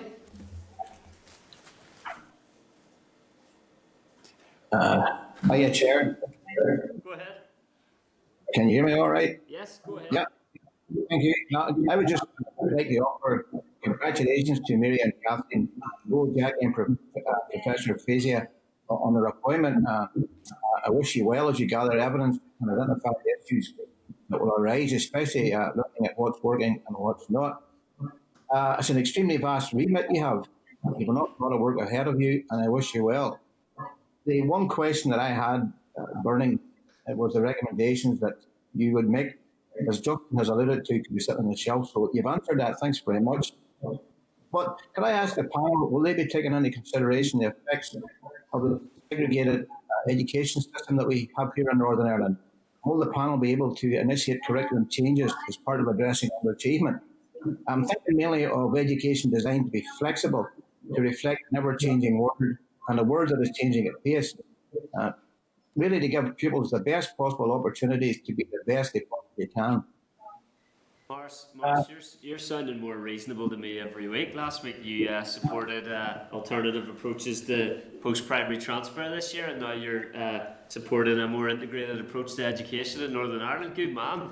Over to the panel. You'll find I'm a very reasonable person. Noel? Okay, I'm going to pass to Kathleen first of all here. Morris, most of my time at school principal was, my last experience was in an integrated school, and I have to say that there has been a growing movement of integration. While it's not been represented recently in school numbers, I think our society is changing. And if I look back to my early days in education, there was very, very poor links between schools. And I think the shared education approach has brought schools together. And whether that now reflects in growing integration is another thing. I know that the Department of Education fully support the growth of integrated schools. And I have to say, I would like to see, particularly in areas where school estates, it would be preferable for two schools to join, that communities would actually see the value of integrated education and the value of our children being actually taught together, because there is an extreme difference between children being taught in different religions than being taught together, because eventually they go out into the workplace together. But any new initiatives to bring that together, and not in a way which is competitive, would be fully embraced by many people in many sectors in Northern Ireland. And I'm pleased to see, in particular, your support for that, because I know where there are small schools and the small schools need to close, it should be first on the agenda that we will actually transform to integrated schools. Thank you. I wish you well. I look forward to your report. Should it be 8 months, 10 months down the road? Thank you. Thanks, Morris. Okay, members, that brings us to the end of our evidence session. In closing, panel, can I ask if you have had access to the Department of Education strategy to reduce educational disadvantage? We've had an early sight of it, but nothing more than that. Okay. And be remiss of me not to recommend contact with the Eastside Learning Partnership in East Belfast as a great example of a full school model for you to engage with. And to echo what Robbie Butler said in terms of the impact of paramilitarism on education underachievement. Obviously, the Tackling Paramilitarism Task Force did make some recommendations in relation to education, so hopefully that's something that'll be helpful for your work as well. Can I give a sincere thanks on behalf of the Education Committee to the expert panel for briefing us on your work programme today, and look forward to ongoing engagement with you, and maybe ask that you'd come back to the committee when you have completed your interim report. Thanks very much for your good wishes, and we look forward to speaking to you again later in the year, Chair. Thanks very much. Thank you, guys. Thanks. Thank you. Okay, can I ask Assembly Broadcasting to remove all witnesses and add all members back into Spotlight, and ask the clerk to summarise actions or requests for additional information resulting from today's briefing? So, Chair, I think that perhaps the committee wants to write to the department and seek sight of the strategy to reduce educational disadvantage, and perhaps also to seek an update on the department's so far unpublished proposals to revise and refresh the extended schools programme. The committee had asked about this previously, just before COVID. I suspect that may well stop, but it may be starting up again. Does the committee also want to know about the appointments process for the panel? Yep. Okay. Committee agreed with those actions? Just one other one, sorry, just on the full service school programme. So you mentioned, it was mentioned in the pack as well, so could we maybe get something on the effectiveness of it? I expect it's more expensive, but just see what the output of that is. Okay, plus full schools. Right, okay, so that, yeah, it is in the pack. I think Mr. Humphrey will be aware of it because the schools involved are in North Belfast and West Belfast. But yes, and also, Chairperson, to ask research, just to give us a little paper about the EPPNI, which is the Effective Pre-Primary Education Report. This is a report done in 2010. Strangely, I don't remember it, and I really ought to, so maybe we'll get research to do that, and maybe also to tell us a little bit about the statistics that one of the witnesses mentioned, A star to G, non-achievement at GCSE. It's not something I've looked at in very much detail, where you come out with absolutely nothing, and how that breaks down between free school meal groups and different free school meal groups at that. Okay. So, Chair, and Karen? Just in relation to the appointments, could we ask just around the terms of reference as well? Because this is a New Decade, New Approach commitment, and we all signed up to co-design, but if one department, is going to, in a silo, maybe set up panels and that, I think it's remiss of us all working together. So just there's other commitments there, and I would fear that the same may happen again. So to have it as inclusive as possible. I think that's a fair question. So seek information with regards to in what way the panel was appointed and in what way the terms of reference were arrived at. I agree with you, Karen. There's obviously an independent review of education scheduled, and the committee, I'm sure, would be glad to be engaged with in relation to the terms of reference for that. Clark, do you want to? No, I think members remotely. Is that William? Or maybe Daniel, go ahead, Daniel. Peter, just to clarify, I'm not there for a second, caught the end of what you said. Are you right in saying we're seeking more information in terms of the numbers of children that leave school without any GCSE qualifications? Is that what we're going to explore? Yeah, it was one of the witnesses referred to A star to G, so that's the way where there are students that actually basically get nothing in terms of their GCSEs. I think it's a very small number. It's a really 1.6% of free school meals pupils, 89 children, and 0.5% of non-free schools meals children, which is 75 children. I think that was in the last year. Yeah, so it would be small numbers that we would be talking about, but nonetheless, it's not something that I've actually brought to the committee's attention or even predecessor committee's attention previously. So just thought it might be interesting if members are agreed. Agreed. Could you expand that out a wee bit more and find out what setting they're in? Setting they're in? Are they at a school or are they in a EODIS setting? Or? Okay, that's a good question. Yep. Okay. We'll see what we can get. If we can go back over a period of maybe 3 or 4 or 5 years, just to see if there's a trend in relation to it, if the numbers are consistent.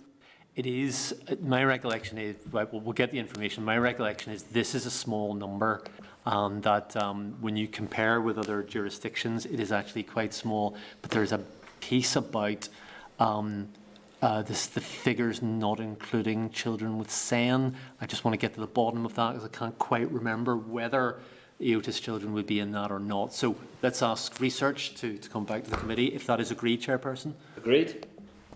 Yep. Agreed. Okay. Lovely. Okay, Clark? Marvellous, yep. Okay then, members, agenda item 6 is our oral briefing from the Education Authority on special educational needs.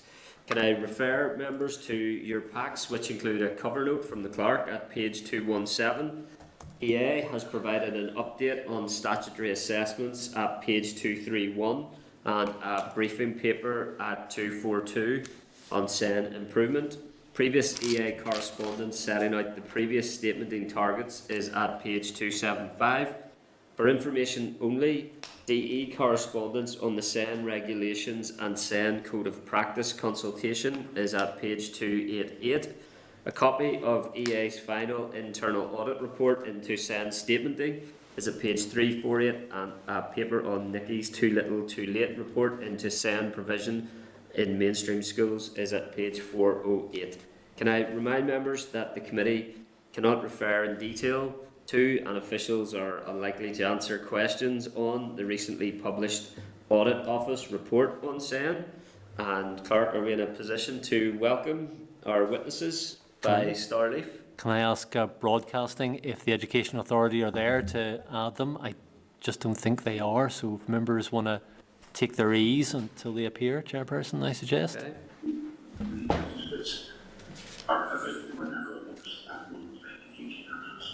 We need to go into close. Sorry, I think somebody's got their... Daniel, you're on. We're all, just to give everyone information, we're audible still as we await our witnesses. Okay. Do you want to phone Broadcasting? Pull up. Did you phone Broadcasting and see if there's trouble at Mill? I've just... Session for a brief break.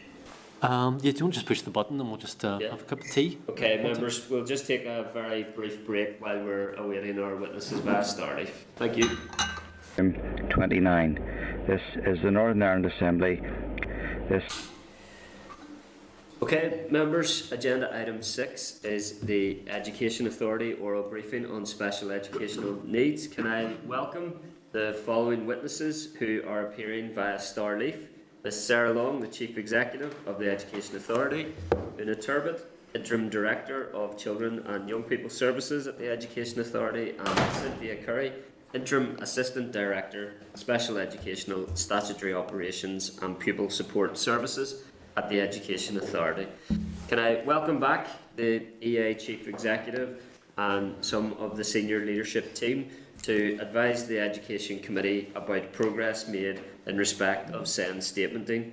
I note that you've kindly provided information on the SEN Strategic Development Programme, and perhaps your opening statement might tell us about both these areas. I can give you up to 15 minutes for your opening statement. Thank you. Okay. Thank you, Chair and committee members. I would like to begin by first of all recognising the tremendous effort and continuing dedication of the entire education workforce in these very challenging times. And in particular, I would like to acknowledge our school leaders, teachers and their support teams who continue to keep schools open and to provide direct learning experiences for our children and young people where possible. While our priorities remain focused on providing schools, youth services and other education settings with the support they need at this time, we have also had to remain focused on the delivery of improvements across key services. As outlined to the committee during our appearance on the 24th of June and in my letter and written update of the 13th of August, we remain committed to progressing the work identified by the Audit of Practice into Special Educational Needs Statutory Operations Service. The Audit of Practice has provided us with an evidence base and 10 broad recommendations which have been translated into an improvement plan. As requested by the committee, an update on the progress of the 7 key resulting work streams has been provided, and Cynthia will take the opportunity to provide you with a further update. As the committee is aware, the statutory assessment process is but one part of the special educational needs services. and as we have implemented improvements, other service gaps have been identified. This has been evidenced by the recommendations of the Northern Ireland Children's Commissioner's report, Too Little Too Late, which the EA has accepted and which we have incorporated into our improvement plans. We are committed to the need for holistic and sustainable change.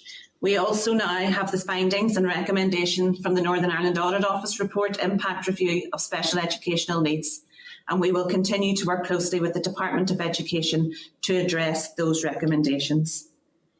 In order to ensure that the improvement that is required within the Education Authority is delivered upon, a single approach to governance and oversight is being introduced in order that all of the multiple streams of work underway and all of the multiple sets of recommendations for change are joined up, and I will be the Senior Responsible Officer for this programme of work. We accept that we have significant work to do to take this forward and to deliver the sustainable progress and improvement for children and young people that we want to. But we believe we have a solid foundation through the programme approach to ensure that comprehensive change is delivered, and we remain committed to that. I am now going to ask Una Turbot to outline further the programme approach going forward, and then Cynthia Curry to provide an update on the progress made against the 7 work streams as requested by the committee. Okay, thank you, Sarah. Chair, committee members, as you're aware, the strategic change agenda for Northern Ireland's special educational needs system is complex. Multiple streams of development work were already underway, whilst recent reviews have identified multiple sets of additional interrelated recommendations for systemic change that results in improved service provision and user experience. In order to ensure effective coordination, management and accountability across that change agenda, the Permanent Secretary for the Department of Education has established a Northern Ireland Special Educational Needs Governance Group, which includes the Education Minister's Special Advisor, senior DE officials and the Chair and Chief Executive of the Education Authority. That governance group is overseeing the establishment of a SEND Strategic Development Programme, which will span the entire SEND change agenda. And as Sarah has indicated, with the Chief Executive of the EA as a Senior Responsible Officer. The SEND Strategic Development Programme Board will include representation from all key agencies and will be advised by a standing reference group which will ensure continuous stakeholder engagement within the programme. The SEND Strategic Development Plan will pull together all existing SEND development work under one single governance framework, and will build on that foundation to develop a single cross-sectoral programme roadmap and implementation plan to ensure that all current recommendations for change are actioned in a fully joined-up manner. The SEND Strategic Development Plan's mandate has been ratified by EA's board, and over the next 3 months, detailed planning and stakeholder engagement will be undertaken to deliver a formal programme brief, implementation plan and strategic outline case. I would now like to update committee on progress made in relation to placement of children with special educational needs in special schools and mainstream provisions. When we attended this Education Committee on the 24th of June this year, we advised members that 285 children with special educational needs did not have a school place identified for September. Of those children, 129 required a placement in mainstream schools and 156 required a placement in a special school. At the beginning of September, less than 5 children of the 285 remained without an agreed school place. We have worked with school principals and parents so as to secure suitable school places for each child, as well as increasing some capacity in some special schools and providing adult assistance for children in mainstream settings. 29 interim SEN provision classes have been established in mainstream schools. These new classes will be supported by the EA Pupil Support Services throughout this academic year. These classes were established based on the pupils' BT address codes, the parental preference in relation to the type of school, the availability of accommodation within the school settings, and the agreement of school principals and their boards of governors. I wish to acknowledge the support of CCMS colleagues in supporting EA to achieve this outcome. We recognise the delay in naming schools for children has created significant challenges and stress for children and their families, and sincerely apologise for this. Securing appropriate provision for children with special educational needs has been an EA priority. This will continue to be the case. Work is ongoing to identify future need at an earlier point, so as to ensure adequate provision is in place to meet the demand for the academic year commencing September 2021. I will now hand over to Cynthia, who will provide you with an update in relation to the 7 work streams. Thank you. Advise members that the update paper you have today provides information on the progress on each of the 7 work streams and also performance data as of the end of August.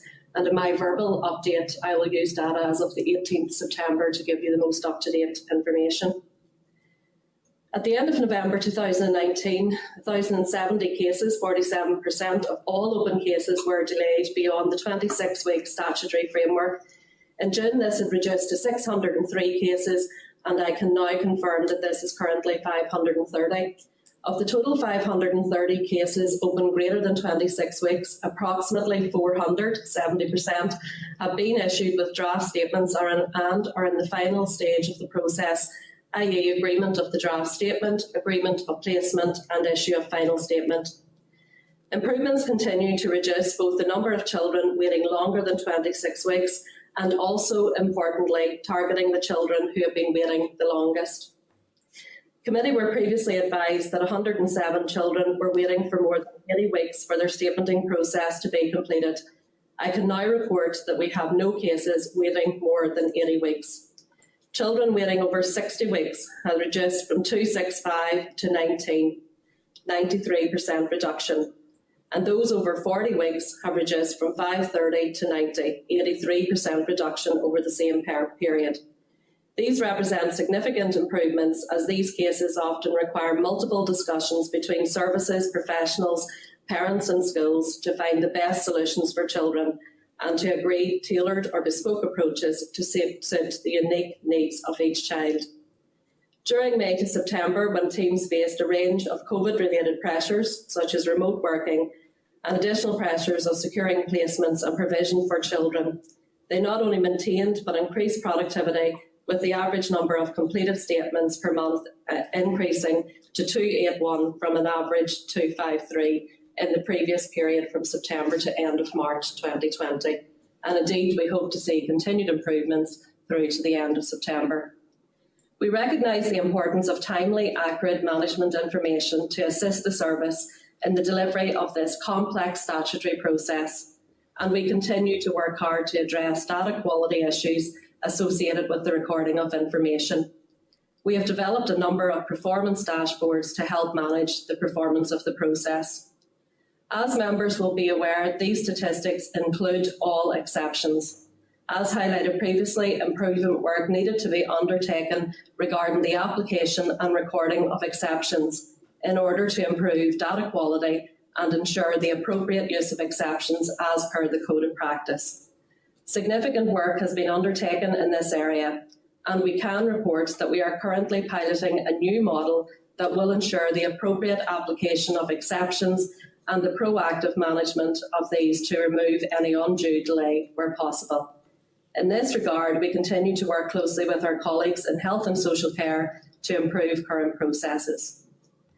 We are currently finalising a capacity and demand exercise aimed at identifying additional capacity that may be required to ensure that no child waits longer than 26 weeks. Part of this work includes continued process redesign to streamline the current work processes, as well as identifying where there is a need for additionality, shifting of resource, and where necessary, short-term funding whilst we work on the longer-term new model for the service. This will include resources required to ensure sustained performance at 26 weeks, moving to 22 weeks when the SEND Act has been implemented. Work continues to digitise the entire statutory assessment process, including a portal. This includes options to maximise usage and outputs from the current management information system, including review of additional modules to aid the process. Work is well underway in the development of an online referral form for statutory assessment. Relevant staff are also working on progressing the existing SBRI project designed to improve outcomes for children and young people by making best use of multi-agency SEND data. We are developing a business case for new digital portals to provide parents, SENCOs, health professionals and others a new channel to digitally transact with EA. We continue to be proactive in bringing about cultural change in SEND services and also other related services. In our day-to-day work, and we have been actively encouraging more openness and reflective discussion where practitioner views, including ideas for change and peer challenge, are valued and respected. In our focus on multidisciplinary working across services, we continue to engender a sense of shared responsibility and ownership as we work together effectively in teams across services, challenging silo working and identifying how we can streamline and improve interfaces with other services. At the heart of all our improvements and day-to-day working, we have an expectation and emphasis on transparency as a service, and above all, we will continue to put the needs of children first. We know we have a way to go to rebuild confidence with all our stakeholders, and we are genuinely making every effort to be open and proactive in our communication. And although we acknowledge that some children and parents are still disappointed with their process through the statutory assessment journey, we are seeing increasing patterns of parents and school practitioners taking time to commend and acknowledge the work of the service as we see increasing trends of children and their families having positive experiences. To improve communication, we have put in place a range of supports, including the SEN helpline, which we have kept going throughout the year, and on the 23rd of September, annual figures showed we have taken 3,058 calls to the helpline. This line is in addition to the high volume of interactions with named linked officers, and we have continued to emphasise the practice of ongoing discussions and email contact with parents alongside the more formal statutory communications. We have also tried to be more proactive in our general communication with a considerable compendium of resources to support children, parents and schools now on the EA website. Indeed, perhaps not surprisingly, early analytics of these highlight the SEN resources have generated considerable interest. As the Chief Executive has made reference to, we have accepted the recommendations of the report published by the Northern Ireland Commissioner for Children and Young People earlier this year. This is included in our new SEND programme approach, but it is also having an impact on the ground. Amidst the challenges of supporting children, families and schools through the COVID pandemic and current educational restart of schools, we pay tribute to the hard work and commitment of staff across teams who have prioritised reviewing the NICU recommendations and identifying necessary service improvements and developments. Services have begun to have internal conversations and consultations with their staff on recommendations relevant to their services, and we have facilitated cross-service discussions on how we can have a more collaborative approach. Una, as Interim CYPS Director, and myself continue to meet with service leads and service practitioners to understand the enablers and challenges of the current service delivery. However, underpinning all, and we are well aware that change will only be meaningful and sustainable if it is based on consultation and engagement with children, their families, schools and all key stakeholders. And we do look forward to having those conversations with the wider educational community. And indeed, crucially, continuing to make a difference for some of the most vulnerable children in our society. Okay, thank you very much indeed for your opening statement. It is obviously profoundly regrettable that it took such a systemic failure of children with special educational needs for a more robust and coordinated approach to be taken to supporting such children. So from what I've heard this morning, then just to confirm, the SEND Strategic Development Programme is led by the Department of Education, SPAD, Department of Education officials, the EA Chair and the EA CEO. Is that right, Sarah? That's the governance group, Chair. So the strategic development approach is the EA, if you like, approach to how we'll implement change that's required within EA. That in turn then will feed up to the DE governance group that comprises of those people that you've outlined. Okay, that's helpful clarification. clarification. Thank you. So I was describing the governance group then, yeah? Yeah. Okay, thank you. And can I ask why the Minister isn't sitting on that group? I wouldn't be able to comment on that, Chair. Okay, I wouldn't be able to comment on behalf of the Minister. Okay, thank you. My questions relate to two key areas. The area of area planning and the area of statutory assessment process. I welcome a reiterated apology that's been given to those children with special educational needs that were failed in terms of a placement, timely allocation of a school placement for this academic year. Can I just double check that there are now no children without a place at a special school for this academic year at this stage? Yes, if I could respond to that, Chair. We have said that there are all children have been offered a place in a special educational placement.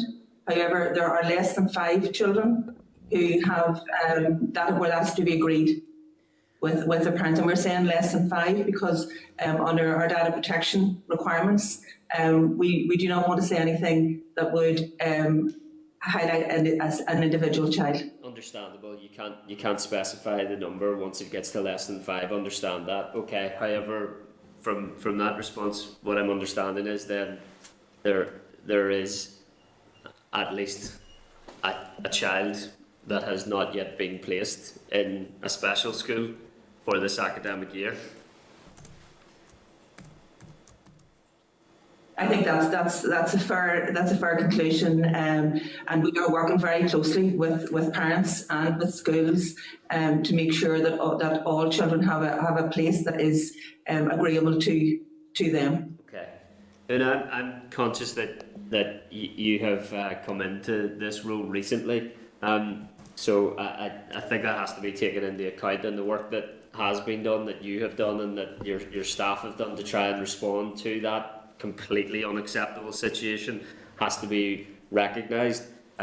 However, how bad is the area planning process that we at the 30th of September still have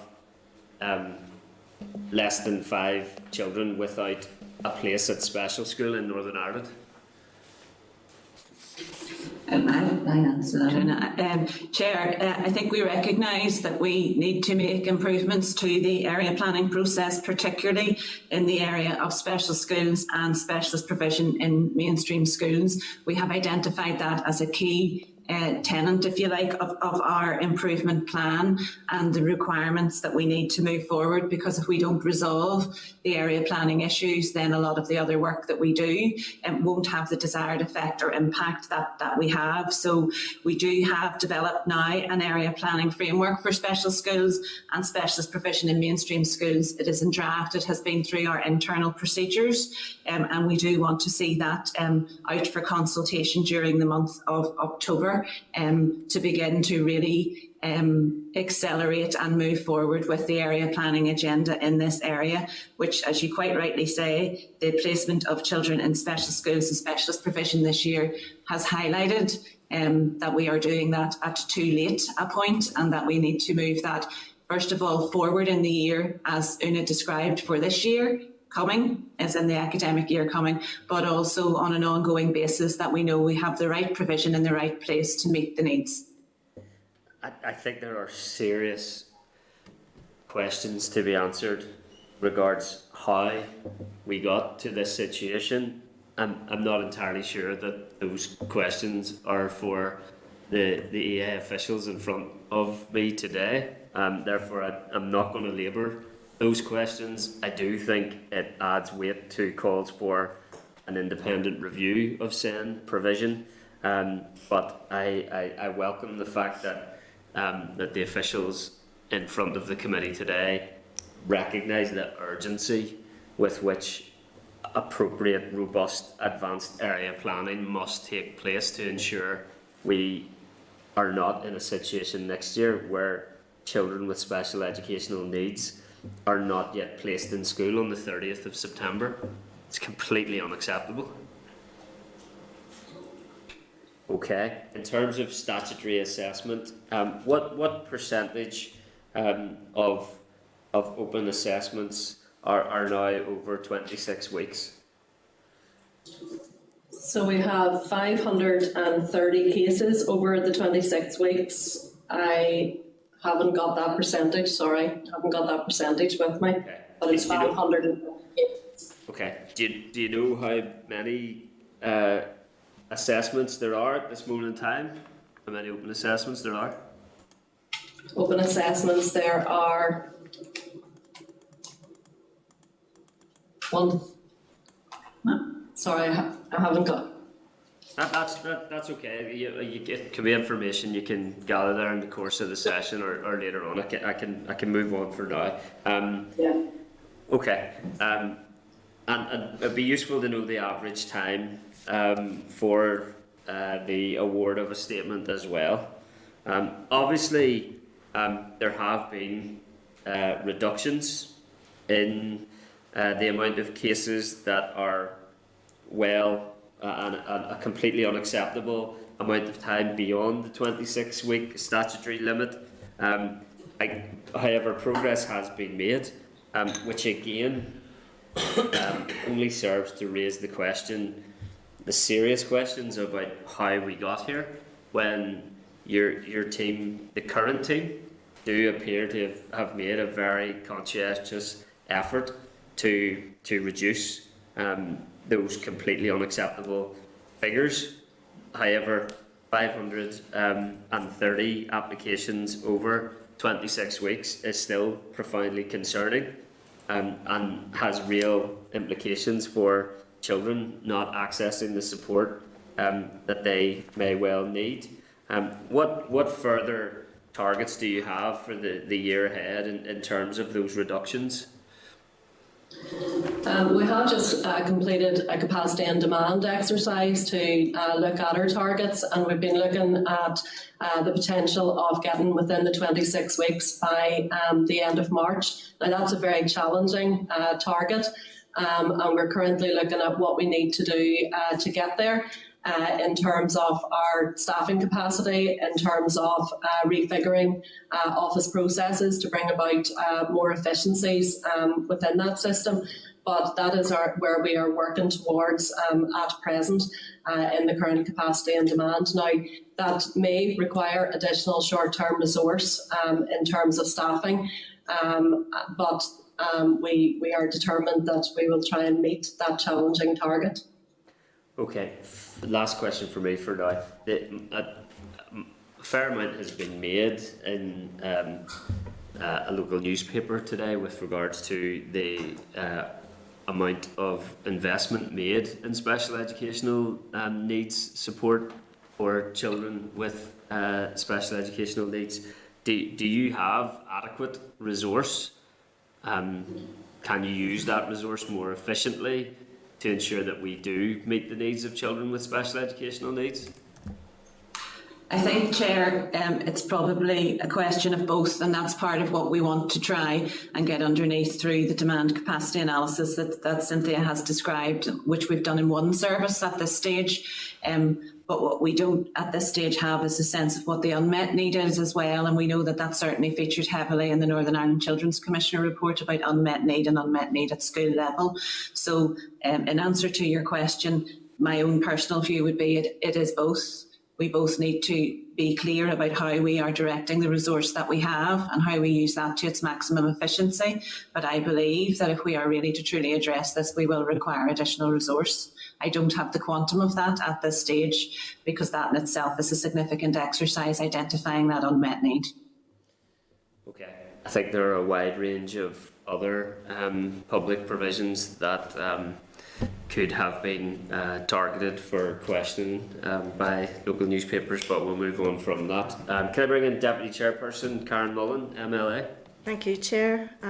Thank you, everybody, for attending this morning. I suppose just to finish off on Chris's point there in relation to the rise in need, the rise in cost and the rise in budget, but we don't see, obviously, the improvements that we need to see. And I would echo the Chair's earlier comment around an independent review our audit that I suppose my party had spoke to you well over a year apart to get to, I suppose, the bottom of that and see how we can improve it. But I want to acknowledge the work that has been done to address the lengthy statements over the last number of months, and the work that you have done to make those improvements, particularly through the difficult period that we were going through and everything else that was going on. So I do want to acknowledge that. I wanted to ask about the governance group and the programme board and the role that the Education Authority Board has in Zen reform, but also with these two groups. Sarah, if you could give us just a wee bit more detail in terms of their role. Okay, certainly, Karen. So in terms of the role of the Education Authority Board via the Programme Board, there is a members subgroup that has been established specifically to look at the reform of special educational needs in a very detailed way with members, and certainly they've been heavily involved in drafting and working with us on the programme mandate. That Programme Board will report through myself to the Education Authority Board, and during the summer months I have to say that the board have received updates on the improvement plan on a monthly basis in the absence of the committee structure over the summer months. So they have been reported directly to the board over the last number of months, but the member input will be via the members subgroup, and then the chair of the Education Authority Board will also be on the DE governance group. Great, thank you. Sarah, just wanted to give you a wee synopsis of the cases that has come onto my office this month. So start of year, usually one of the busiest, so for September. And we've just put some things together. So the situation that it looks like out there, and talking to some of the principals as well as the parents, is still that there's a failure to grant full-time hours when principals and SENCOs are requesting this, denying students statutory assessment, having to appeal a majority of cases. And last year we had 438 appeals and only 12 were upheld out of that. We know that there's quite a number conceded before that. People have views and opinions on that, and consistent failure to indicate the number of hours on a statement is something that we are finding continuously still occurring. So I suppose the focus rightly was where the pressure was in terms of what had built up over the last number of years and the lengthy waiting times of statements. But what is the EA doing and putting in place at the very beginning when a teacher or a parent recognises that their child has a problem? Because if we don't start putting as much focus and effort into the beginning, and we're only focusing at the end, as I say, which we had to do for quite a while, but we now need to move to that beginning. We're never going to see the outcomes for children be met. And principals and parents are still telling me they're not seeing the improvements. Okay, Karen, I think one of the key things in the Statutory Operations Improvement Programme that we've identified is that it's not just the time of the statement that requires improvement, but it's also the quality of the statement and ensuring that the statement becomes child-centred. And Cynthia might want to say a bit more about the work we're doing on that. And in relation to the, if you like, the early intervention piece, I mean, I agree, we do need to move the focus now to early intervention, and that's really where we need to understand where our unmet need is and where are those gaps in services that need to be developed, because I hear myself from school principals as well that there isn't enough support at the early intervention stage, and that we need to do more. So Cynthia, maybe if you want to say something about the quality of the statement, and Illy, you can pick up on the early intervention. I think absolutely, and reiterate what Sarah has said. I mean, this is about a wider piece of work, and the programme, we're very hopeful, will have a lot of these strands in it.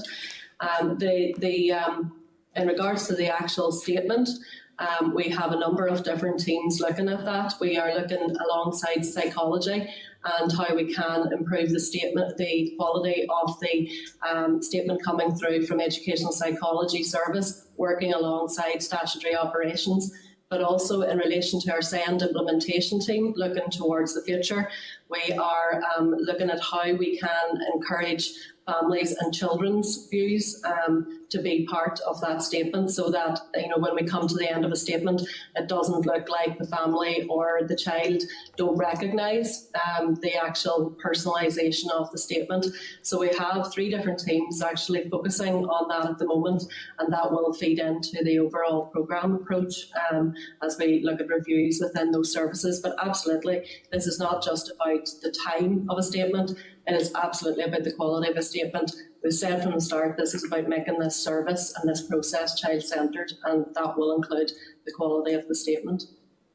And I suppose just on that, Cynthia, when would we expect to see that actually is put into action?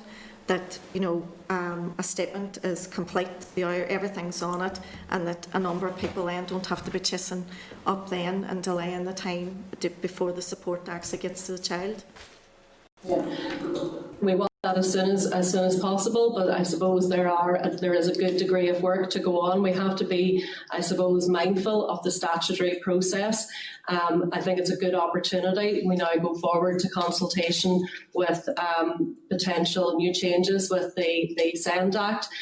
We have opportunity to make changes to the process that might be able to allow us to speed that up, but it will require some thought around the process that currently is there, and it will require a good degree of working alongside the educational psychology service, because it will look at a wider review of that service and not just the actual paper statement.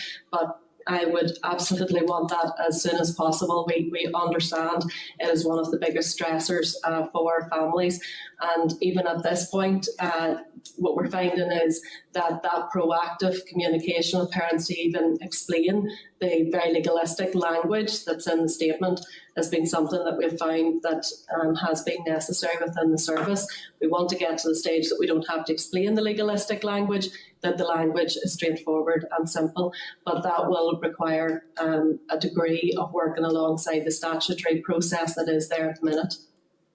Thank you. And finally, Chair, it was discussed at this committee before around, I suppose, some of the evidence that was in the audit report around a culture of reactivity and firefighting, and people working to targets they felt themselves were unachievable, and that sort of ties in with some of my earlier commentary. What work has gone on in the interim to address some of these cultural issues that was occurring? In terms of the firefighting? Well,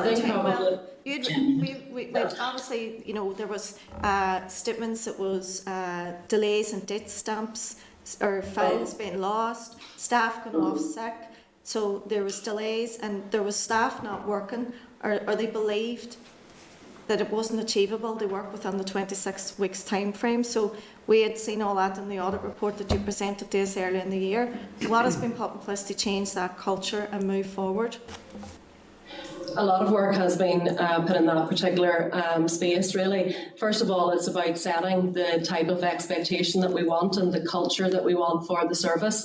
So that is setting that expectation of being child-centred, of being transparent, of being open, of having that honest communication. So those type of expectations are what we've set with the offices. We absolutely meet regularly with senior leaders. There is much more of a focus on regular meeting time, regular caseload management.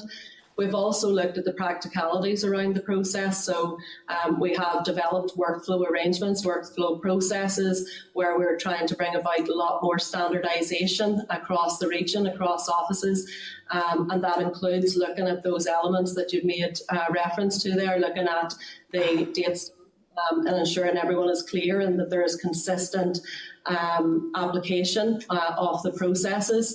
And I do have to say that in working with the staff, certainly staff are very open to change and they're open to improvements and have been working very closely alongside us.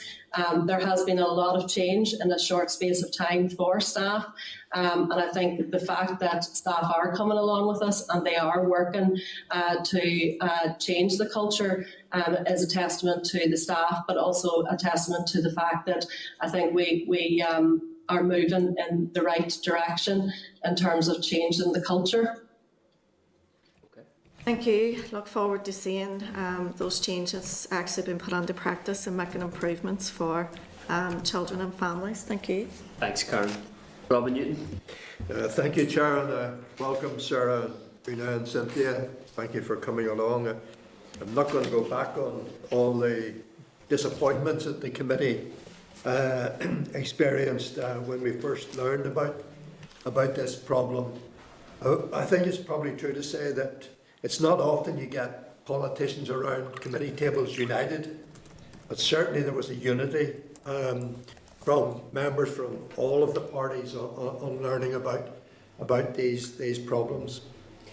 Chair, I have three quick questions, I think, and I do welcome the progress, and I thank the team for that. Can I just ask, in terms of, as you travel down the road to get the final assessment, there are 6 parts to that assessment, and you're trying to narrow the gaps between each of those parts, from the application to the professional assessment process, and then to the pupil being awarded the support and placed in an appropriate school. And I know from parents coming into the office the frustration that parents endure during that process. Can I ask you, first of all, what is and how have you improved the communication with the parents over that assessment period? Maybe if I could take that one, I think we recognise what you're saying, and I think we're constantly listening to parents, and they talk about the fight that they have with to get the right provision for their children and the frustrations that they have, and that's certainly something that is the heart of and the motivation that we have in terms of sorting this out.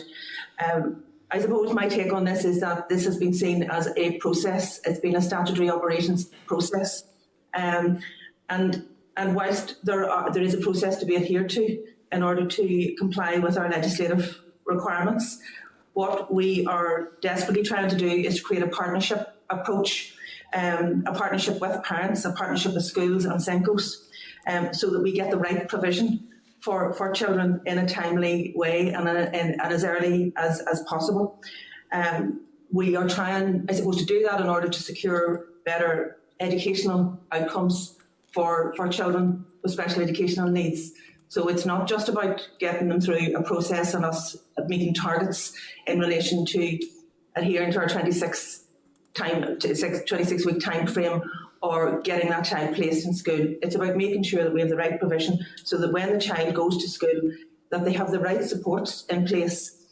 The classroom assistant plays a very critical role in this, but they're one part of this model. And I think for us, what we want to do is to take time to make sure that we get the right model in place so that the whole class is a nurturing class, that the teachers feel that this is a good place and a safe place for our children to learn, and particularly those children who have special educational needs, and that it happens in an inclusive way. So we know that we have a job to do in terms of building that confidence with parents. And I suppose I don't want them to think that the only way that their child will be safe in school is because they get full-time classroom assistant hours. So we need to look at the models, we need to look at the benefits of having classroom assistants, the outcomes that they achieve in terms of their educational outcomes, their social outcomes, and their ability to grow and fulfil their potential. And I suppose that's as critical for me as it is in making sure that we get the process right. Yeah, I mean, I accept everything that you say there, and those are all very worthy, essential, not worthy or essential. But in terms of from the initial problem is identified, what's your communication with the parent or parents as that process is ongoing? I think what we have seen at the very start when the referral comes in, what we have tried to move away from is would have been a written communication showing, acknowledging the receipt of referral and explaining about the process.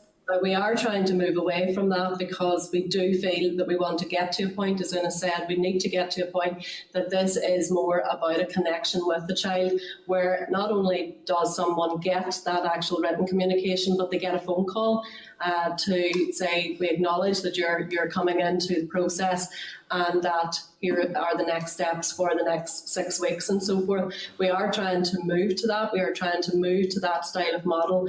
But you're absolutely right. To date, that has been a written correspondence and often quite a legalistic correspondence. We have had a team looking at the type of written correspondence that goes out to parents to see if we can be more proactive in giving more information at that early stage.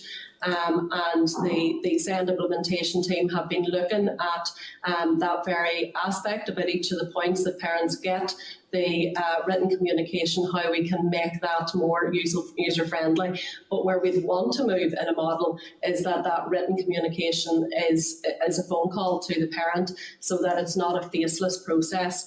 And after a child then is accepted to go on for the assessment stage, they then do currently get access to a link officer, and we do want to further bolster that communication with the link officer. In any new model, we would want parents to have that, I suppose, point of contact that they can be in touch with.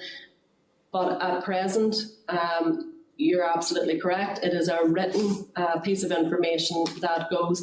However, parents can contact the SEN helpline and can contact the local office to get further information. I have to say I welcome your thoughts on how that can be improved, and I'd love to see that being put into place. Can I ask you about 2021-22? What are the numbers for 2021-22? Yeah, at this point, what we've done is we've actually set up a team to look at this so that we can understand what the demand is going to be for next September. We don't have the exact numbers at this point, but we do know that there are a number of children in preschool settings who will need to move into P1. Children in P1 who need to, children in P7 who need to move into post-primary. So we are working on that, on the numbers, and also on trying to understand where they actually live, where they are, because we know that there are gaps in our provisions, our special schools network and within our mainstream. So what we are doing is trying to identify those children much earlier. So we have a process already underway to start that work, so we are planning ahead. It is expected that by the end of October that we will have more detail on that. I'm happy to share that with you at that point. I think, Chair, it would be good if we came to the end of October and we got that information. I think that would be helpful. Can I, just my final question then, a number of the members of the committee met informally with the principals group representing special schools. Can I ask you what contact and support, and are they satisfied at this stage with the progress that has been made? Okay, well, the special schools now report in through the Education Directorate rather than the Children and Young People Services Directorate, along with all of our schools. And I know that Michelle Corky, our Director of Education, and Kim Scott, our Assistant Director of Education, have had ongoing meetings with the special school principals in terms of particular issues, one in relation to Education Restart, but also more broadly in terms of developing those area planning frameworks for etc. That I had described earlier. Una, I don't know if you want to pick up on any of the. No, I think we've had quite obviously had conversations with principals during the summer in trying to achieve additional capacity, and we acknowledge their frustration. We know that the principals are telling us that the accommodation that they have doesn't lend itself to the additional demand that we are asking them to support us with in terms of placing children. So we do appreciate their frustrations in relation to this. Having said that, I think the principals have been very supportive to us. I suppose they're working with us. They appreciate that we are trying to do our best to resolve what is a very difficult set of circumstances. Okay, thank you, Chair. Thanks, Rob. Thank you. Daniel McCrossan. Thank you, Chair. You can hear me okay, yeah? Yes, go ahead. Yeah, thank you, Sarah and Cynthia, for your presentation this morning. You're very welcome to the committee, and obviously, as you'll know, this is a huge issue for each and all of us around the committee table, and indeed for Assembly members across the chamber, and indeed many families. This is raised with us many times in a week, in fact many times in a day on occasion, and it continues to be an issue, but I do appreciate there's work ongoing to resolve some of the outstanding issues. Just before I go into the SEN questions, I have a couple of very clear questions, but I just want to ask Sarah if you could outline to me, just on a different thing, the number of children currently in Northern Ireland that have tested positive for COVID in schools, the number of schools, and also the number of teachers that are off. Just before I ask these other questions, so just have that information. Daniel, I don't have that with me at the moment. I didn't bring that with me this morning. And I know that's something that we work through on a weekly basis with the PHA, DE and ourselves. I think from an authority perspective, we know very clearly the number of schools that we are supporting with cases of COVID, but the incidence and prevalence of COVID and where it is would very much be PHA data rather than ours. But I do have the numbers of schools we are supporting, and I can provide that to you, but I didn't bring it with me this morning. Okay, no, that's fine, Sarah. It's just that I'm continually asked, and it would be useful anytime the A's there that they had that at the time, because it just keeps here on the picture overall. Schools in Northern Ireland, just important. So I'll jump straight in. Following the NIAO SEN report released yesterday, we've been told that neither DE nor EA can demonstrate value for money in terms of economy, efficiency or effectiveness in the provision of support to children with special needs in mainstream schools. Are there any of the measures that EA have set before? Are there measures you've set before us today that will do this, and do you have a comprehensive plan to deliver this objective? I suppose, Daniel, that's exactly what we're trying to do now through the programme approach that we've described, is to have a comprehensive, sustainable plan that looks at all the interlocking parts and ensures that all of the multiple series of recommendations that have been put before us over the course of the last year are being implemented. There are significant findings and recommendations from the Northern Ireland Audit Office report, and they will be subject to a full Public Accounts Committee hearing now in a number of weeks. But what we have ensured we wanted to do when we were building our programme approach was that those recommendations certainly feature heavily in that, in terms of those for the EA, and that we make sure that we have that comprehensive oversight, so that we're not making changes in one place that may have an impact on the other, and we don't have sight of those.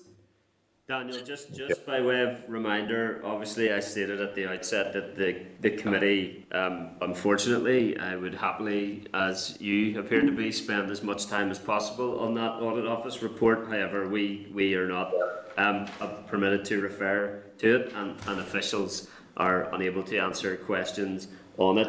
You're 4 minutes into your questions, so I would encourage you to keep using that time. That's why I was very careful to ask the question. Is the EA, Sarah, as part of its improvement process, going to start to record other relevant timescales, including the actual time delay between issuing the statement and the child receiving the support, or indeed external support given at earlier stages of the code of practice, such as stage 3 services leading up to statementing? I'm also conscious that the time allocation to each school leads to schools not getting all the children they believe need assessed actually assessed. So there may be far more children in the system needing stage 3 services than that seen by a psychologist. Does the EA have any plans to improve schools' access to psychology services? Yes, Daniel, so certainly the improvement plan will absolutely want to address, and I suppose that's what I referred to earlier, that unmet need at stage 3, so that schools do tell us that there is need that cannot be met at stage 3 of the process, and that is a significant piece of work to try to identify that. The psychology service, the time allocation budget and all associated with it was featured very heavily, as you know, in the Northern Ireland Children's Commissioner's report, and certainly that is something that Cynthia is taking forward with the team now and is a key part of the improvement plan, and I'll let Cynthia say a bit more about that. But you're absolutely right, and I suppose that draws on Una's point earlier. We can get the process part of this as right as we want. If we don't have the provision, and we don't have the provision in a timely manner, then it's kind of in vain, isn't it? So absolutely, we need to see it right through to provision. Absolutely. Cynthia, do you want to say any more on that? No, only to say that we know the time allocation model has many critics, but it is looking at the whole wider picture alongside the time allocation model, and already the Educational Psychology Service themselves have a working group set up to look at it and are getting the views of the practitioners within the service. But I think I would reiterate our point that it is absolutely crucial that we are able to talk with our stakeholders and engage in wider consultation and communication. Absolutely, schools do need this reviewed. I can certainly speak from first-hand experience on that, and we are working with psychology to do that. Good. Chair, I have a final question. That's it. It's quite brief. Briefly, yep, go ahead. Can you indicate what the adverse effects of the COVID-19 situation have been on the EA's efforts there to improve statementing? For example, have the number of referrals coming forward for statements reduced on comparable periods in previous years, and has any part of the statementing process effectively ceased or been significantly reduced, such as educational psychologist reviews? And has the mothballing of the EE transformation programme prevented the EA making much needed improvements to any aspect of its SEN work as a result of it? There's no doubt, Daniel, COVID has had an impact on our improvement journey, and mostly on the pace, I would suggest, of which we would want it to have moved forward. But Cynthia, you can describe in terms of the services. Yes, absolutely. You asked about referrals into the statutory operation service first. There was a dip in April, but apart from that, then the referrals have continued to come into statutory operations, and business did continue as usual as much as possible. We did have our workforce working from home, and that no doubt had an impact on the speed that we were able to make improvements. Your second question in relation to the educational psychology service. Psychology had, throughout the whole period of lockdown, was considered alongside statutory operations to be a critical service, and therefore did continue to action and close out cases as much as they could during that period, working alongside the evidence that they had and working alongside school practitioners. But I can just say there are just under 700 deferred cases from the period of lockdown, and 97 of those are in relation to statutory assessments, and the others are in relation to stage 3 services. So clearly we are working now to prioritise those cases where face-to-face interaction was absolutely necessary for the assessment to take place, and prioritising those particular aspects of the service. Okay, thanks very much. I appreciate that. Thank you. Thanks, Daniel. Robbie Butler. Thank you, Chair, and thank you to the team. It's about 7 months since we sort of last met on this topic, and a lot has happened since then. And Sarah, you did reference at the start, and thank you for it, the report by the Children's Commissioner, Too Little Too Late. And I spoke to the Commissioner about how the office goes about picking their names, because it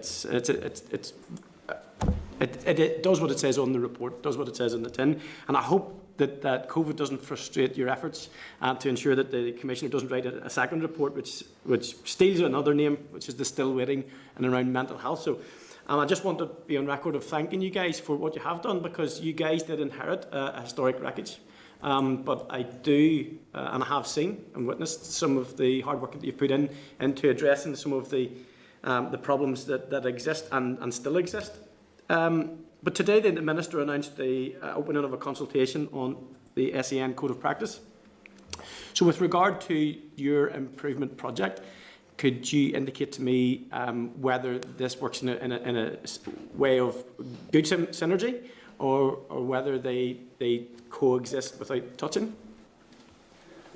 Do you want me to take that? Look, we've obviously been expecting the legislation in relation to the new framework was 2016, so it hasn't been enacted at this point, and obviously there's consultations in that are pending. But we have been aware that there's going to be additional demands on us, and really that is going to stem from that, and we have planned that in. We are factoring that in. We know that it's going to create an additional challenge. Moving, for example, from 26 weeks to a 22-week framework is going to be an additional challenge.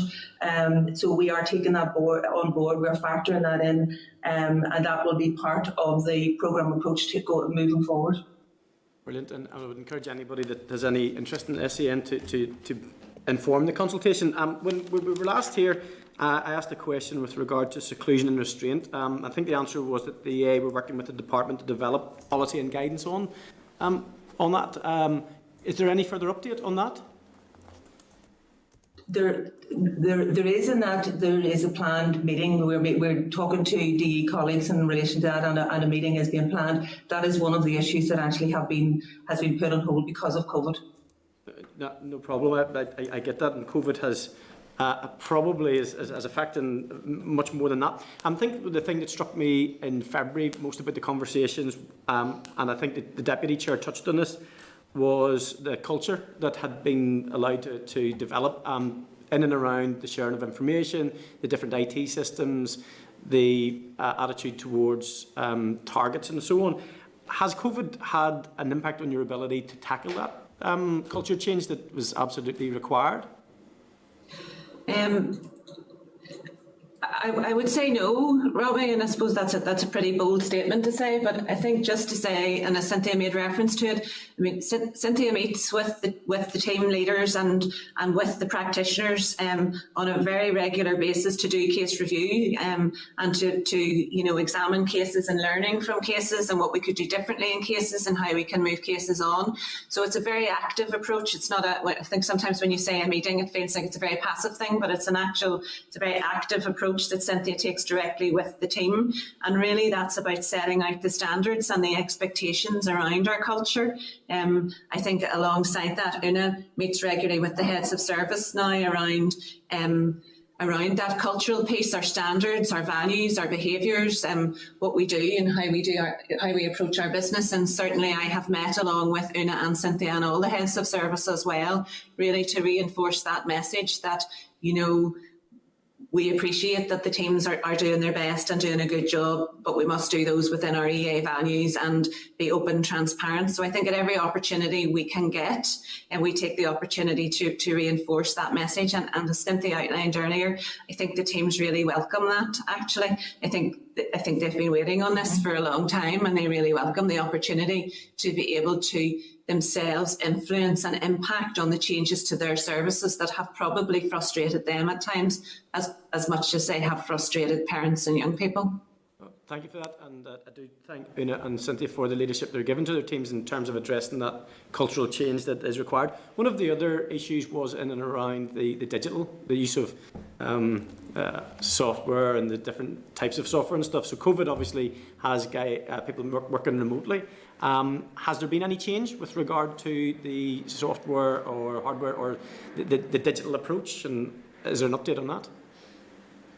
Yeah, actually, it's probably one of the areas that you could almost say that COVID has helped the development of, because we have had to, in terms of remote working, make much better use of the current management information system that we do have, and staff, did use more of the electronic measures for sharing of information, and indeed emailing parents and having that proactive online engagement.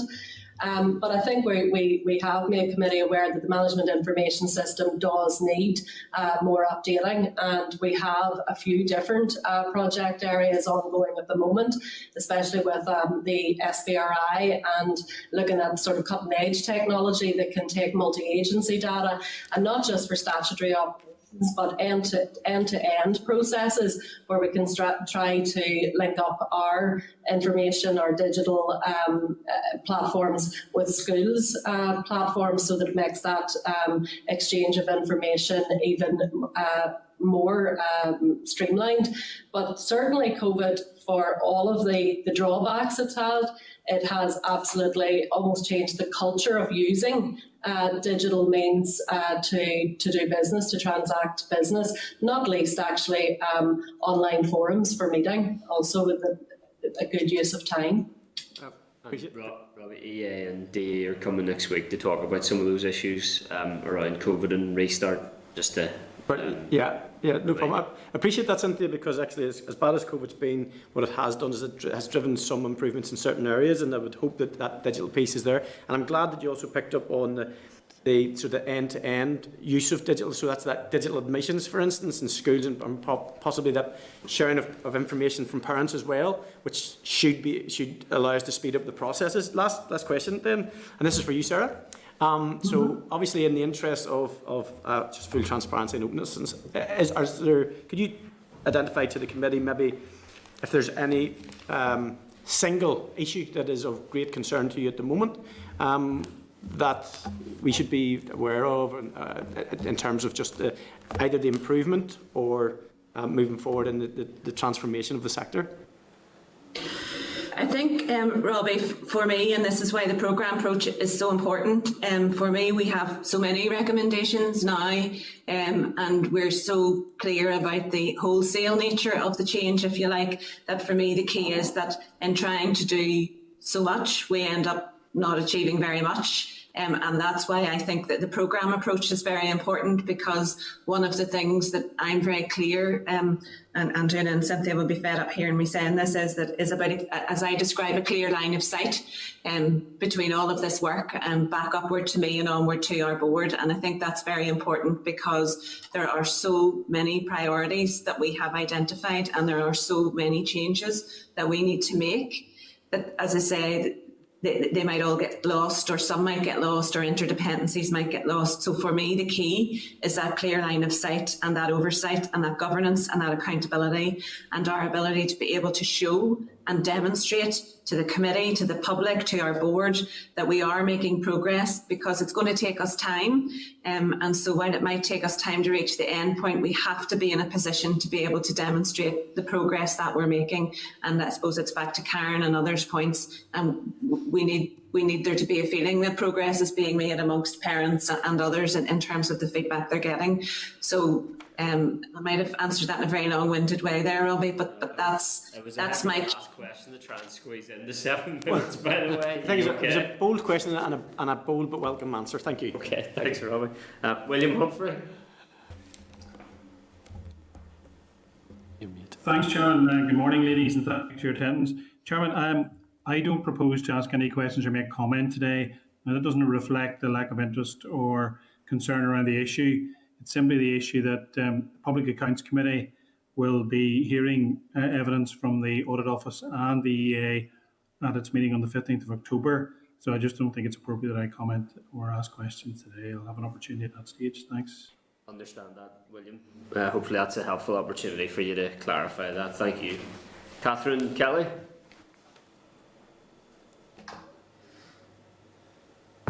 Thanks, Chair, and thank you, Cynthia, Sarah and Una, for meeting with us today. I don't doubt your genuine commitment in attempting to tackle these systemic failures. In my correspondence with EA in relation to SEN, things have definitely improved. However, there is no doubt that there is still a long way to go, and we can't underestimate how detrimental these issues are to the education of our most vulnerable children and young people. It's welcome that the SEN Early Years Inclusion Service has been fully operational during the last number of months, but can I ask where things are at with the consultation that was carried out in 2018 on early years in relation to SEN? Can you provide more information on this and possibly a time frame? The early years, that consultation, I think we haven't really, if I'm honest, had the time to give it the serious consideration that it deserves. That is something that is high on our agenda. It's something we want to take forward as one of the priorities when we're taking forward this improvement work. We will be going back to that now that we've got into September, and hopefully that that the children are settled at this point. That is something we'll be taking forward as a priority. In light of, suppose, the many systemic failures that have been highlighted since the consultation was carried out in 2018, will the consultation responses still stand if there was to be any changes made? I think from the consultations that I have had time to look at, I think they do. They're very relevant and they're very meaningful. What I do need more time to do is we have a number of responses who have come in that are more comprehensive responses, and we need to take time to actually consider those in full. I think as part of the programme work, the programme approach, there will be a reference group, and that will provide opportunity for stakeholders, including parents, schools and others, to actually engage with us. So we will have opportunities to update that and to listen to their views as moving forward. So just because they maybe haven't fed in at that particular point doesn't mean to say that they won't have an opportunity to continue to engage with us and to inform the progress and the way forward. It is fair to say that early years is a really important area for us. What happens in those early years is formative. It is so important that we get that right. So it's an area that we will be taking very seriously in terms of putting in preventative measures, early intervention models, and making sure that children get the support as early as possible and to achieve that important developmental progress that they get in those early years. Thanks, Una. I'm glad to hear that parents' views, to date, and I suppose, and children and young people as well, will be taken into consideration, because I think that it's been mentioned a few times now this morning that communication is still a huge issue, and parents that come through my door here are completely frustrated still with the lack of communication in a lot of cases. Just on the Education Authority had committed to ensuring that by the end of 2020 that at least 95% of children requiring a statement would receive it within 26 weeks of referral, and for that standard to be maintained. Is this still achievable? I think I take that. I think the figure that we had there, I think, was the one that we gave in March, and I think we have to be honest and say that, as the Chief Executive said, COVID has had an impact on the pace that we have been able to make this change. Our recent, our capacity and demand exercise that we're carrying out at the minute is looking towards the end of March, having been in a better position.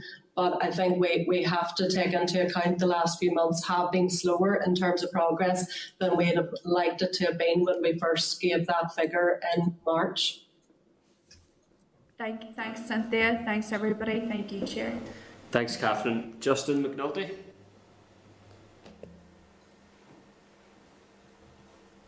Thanks, Chair. Thanks, Sarah. Thank you, Cynthia, and thank you, Una. I think it's very evident to all of us and the parents your commitment to making a difference and to addressing this terrible inequality being experienced by so many children and families. So, listen, your work is very, very important, and I wish you well in terms of your endeavours. I want to touch on, Sarah, what you mentioned earlier in terms of putting major focus on standards, expectations, values, and behaviours. Those standards, expectations, values, and behaviours, were they agreed through a top-down authoritarian style, or has that been a more collaborative approach in terms of agreement what those actually are? You just give me some sort of insight in relation to that, please. Okay, well, obviously, Justin, we have the EA values that are there and that are in place, but in terms of them working with the teams to bring around the change and bring around the cultural change, I think that's very much a collaborative approach. And as I've described, Cynthia, is working very closely with the teams. Una, I take the opportunity then to meet periodically along with Cynthia and Una and the heads of service, and it's very much an improvement, just conversation and discussion, and as I say, the teams are very welcoming of that. So it's probably a bit of both then, isn't it? It's collaborative in our approach in terms of the values and behaviours and standards of the service, and working with the service through that, what can and can't be achieved. But the EA values are there, and they represent what we do and how we do it, and we have to have integrity in those values, and our behaviour has to match the values that we have set out for ourselves. Okay, in terms of values, are they more than just values on the wall, or are they actually embodied by how the team behaves, interacts and engages and performs on a daily basis? Because values, I feel very strongly with this, values guide behaviour and drive performance, and they need to be embodied in the culture of the organisation. And is that the case? Justin, absolutely agree with you. Absolutely agree with you. As a former director of performance, if we don't embody the values in what we do, drive the performance. What I will say is that is our expectation, and that is certainly the standards that we set. And we have a number of programmes across the EA on values determining behaviour, and on EA values and what that means, and translating that into behaviour across directorate development days and other areas. I think it's fair to say that we have a way to go. But certainly we are reinforcing those values at every opportunity we can, and we are challenging when those values are not being adhered to and not being met, and it is both reinforcing and challenge. Okay, it was positive to hear you saying your teams are keen to influence and impact their outcomes, and in relation to the service they deliver. That's positive. I'm keeping on this issue. It might seem airy-fairy, but it's not. It's crucially important to the performance of any organisation. In terms of the strategy for change, do you feel it's the correct strategy to make a meaningful impact and to really address this issue on a consistent basis going forward? I think now we have the programme approach, and we're joining up all those strands. Justin, I personally would feel more confident that we have the right strategy in place now, and that we have, as I described, a clear line of sight over that strategy and all the different strands, so that we're joining them up and we're doing it more cohesively and more collectively, and less, as Cynthia described earlier, in silos. I think it's a much more co-joined collective approach now, and much more in line with those values. Okay, in terms of that strategy, you have clear metrics to determine whether that strategy is actually being successful or otherwise. Cynthia, you mentioned in terms of the cultural change, and you didn't give me any data on that. So is your data in terms of the cultural change being achieved within the organisation, is your data around that anecdotal, or is it actually via metrics? I don't think we have metrics around the cultural change in itself. The metrics are around, I suppose, the outcomes.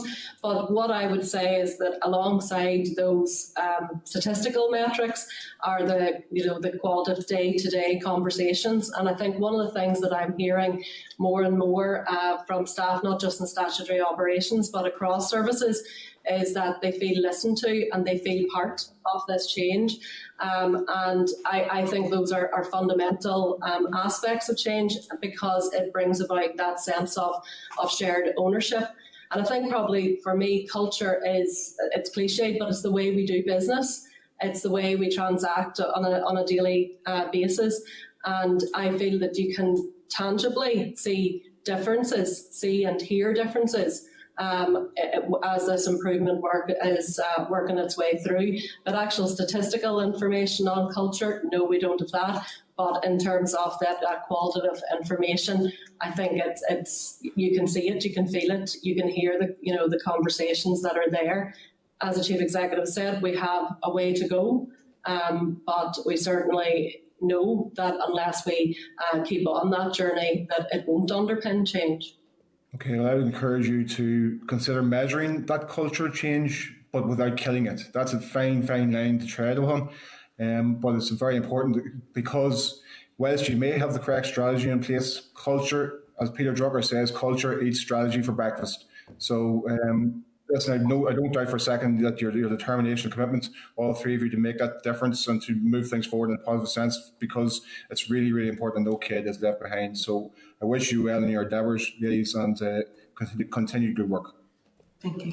Thanks, Justin. Sarah, very briefly on the matter of strategy, the EA SEND Strategic Development Programme roadmap sets out 3 strands: 1, immediate service improvement; 2, recalibrating system expectations; and 3, refocusing remaining system components. What is meant by recalibrating system expectations, and should we be concerned that means reducing expectations from those who benefit from SEN and any degree of budget reduction? No, Chair. Okay. What is meant by recalibrating system expectations? I think that's probably, I would describe it as aligning the system expectations with the delivery and with the improvement journey. So that's about the incremental nature of the improvement and our ability to be able to demonstrate and to show that, Chair. Is probably my crude way of describing it. Okay, no, that's helpful. Thank you. Helpful clarification. Can I bring in Maurice Bradley?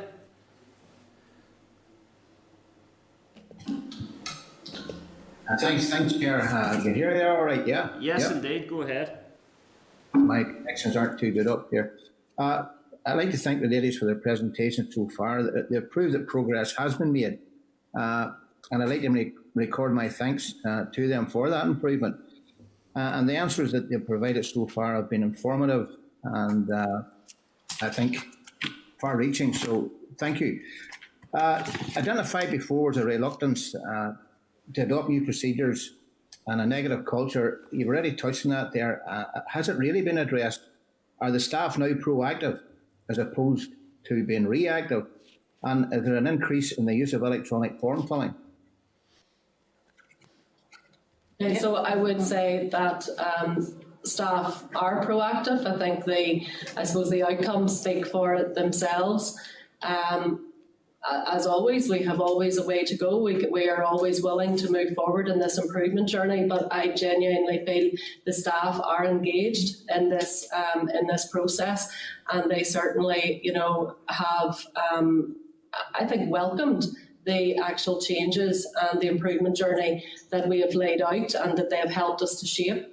In terms of the electronic, digital, as we had said earlier, certainly there has been more of an increase towards more consistent use of the digital elements available for us. We will continue to improve that. One of the things that I can say that we're fairly well on in terms of development and would be hopeful to see is an electronic online referral form, which can be, I suppose, accessed then through the EA website, that we hope will make that that journey for parents, that initial referral for parents and schools, more streamlined and maybe more accessible for people in terms of making referral.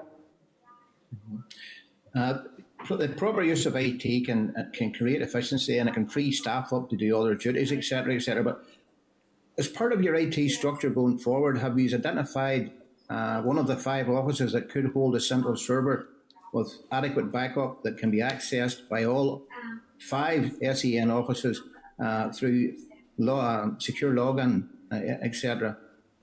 Or have you not got that far yet?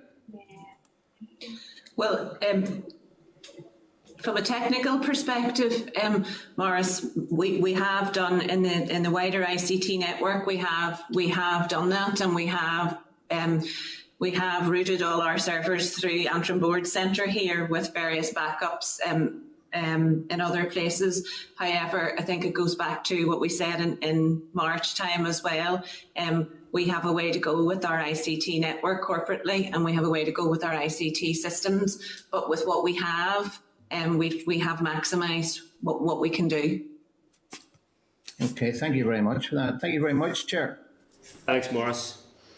Okay, officials, thank you very much indeed for your briefing today. I'm sure you would agree that it is unacceptable that it took such systemic failure to drive improvement, and that there are still children, albeit less than 5, with special educational needs without a school place 1 month into this academic year. But improvement has been initiated, and it's important to recognise that. And we look forward to hearing more about future improvement that is planned, particularly in relation to area planning in November. Is it possible to give us the data with regards to the percentage of open statements that are waiting longer than 26 weeks at this stage, or is that information you need to forward? If you don't mind, I will forward it because I want to get the most up to date and consistent, but I can give you the average wait time is 38 weeks. 38 weeks. Okay. Okay. An issue that we didn't get into today that maybe we can return to is that issue of valid exceptions. I know we'd raised it previously, and there is intersection with health, the Department of Health and Health Services, to drive down the use of valid exceptions and what really are valid exceptions. But thank you sincerely for your time today, and as all members have done, we wish you well for the drive towards those future improvements that need to take place for our children with special educational needs in Northern Ireland. Thank you. Thank you, Chair. Thank you, members. Thank you. Okay, can I ask Assembly Broadcasting to remove all witnesses and add all members back into Spotlight, and ask the clerk to summarise actions from our briefing? So, Chair, as you're aware, the Public Accounts Committee is about to review SEN. We'll be taking evidence shortly. They have primacy, and thus the committee will have to discontinue some of its consideration of these matters. But notwithstanding that, the Department is about to launch a consultation on SEND, which is in papers, and we can talk about when we get to forward work programmes. So in terms of actions, as you said, we could write to the Education Authority seeking the number of open statements, the percentage outside the 26 weeks. Well, they've just told us the average time for completion. We could also seek information, Mr. Newton's question, on the demand for September 2021-22, which they say they will have by the end of October, and the likely level of late statements. Now, Ms. Kelly referred to the early years consultation. To make sure we're on the same page, I presume you're referring to the early years special schools consultation. Is that what we were talking about? And we're seeking an update on that. Perhaps that's the early years SEN framework. Yeah, early years SEN framework. Yeah. So it's early years. Yeah, so it's about early years for special schools and around SEN. So this is a consultation that happened some time ago. Yeah. About 2 years ago. Yeah. Okay. Early So years SEN framework, I think it's called. Yeah. And they were to pilot, remember, a number of SEN. Early years SEN, preschool SEN centres, and they had done a lot of work on that, and they were time ready to go, so that counted too. So we can write about that. The Education Authority are to be with us on the 4th of November to talk about special schools area planning. I'd already tipped them off that I thought members would be interested in the very thing. So I'll write to them just to make sure that they are up to speed. Also then, as Mr. McCrossan indicated, we could write to the Education Authority and ask them about COVID data and the number of schools being supported by the Education Authority. There is a monthly epidemiological report produced by the Public Health Agency. It doesn't tell you about cases in schools, I don't think, but it tells you about cases by age group, which the Chair referred to earlier. But we can ask about the Education Authority's support for schools. So if that, members are content with those, Chairperson? Chair, can I just go ahead, Rob? I made reference to the Special Schools Principals Group, and I'd like just to be assured that they don't have to come if in writing would do, Chair, for me anyway, that they are satisfied with the progress that has been made. Okay, right to that group. We're scheduled to meet informally with Belfast Special Schools Principals. We are, certainly are. So we can touch in. Happy enough to do that then, Chair. That's sufficient, okay. No problem. Is that agreed? I'm happy to do that, Chair.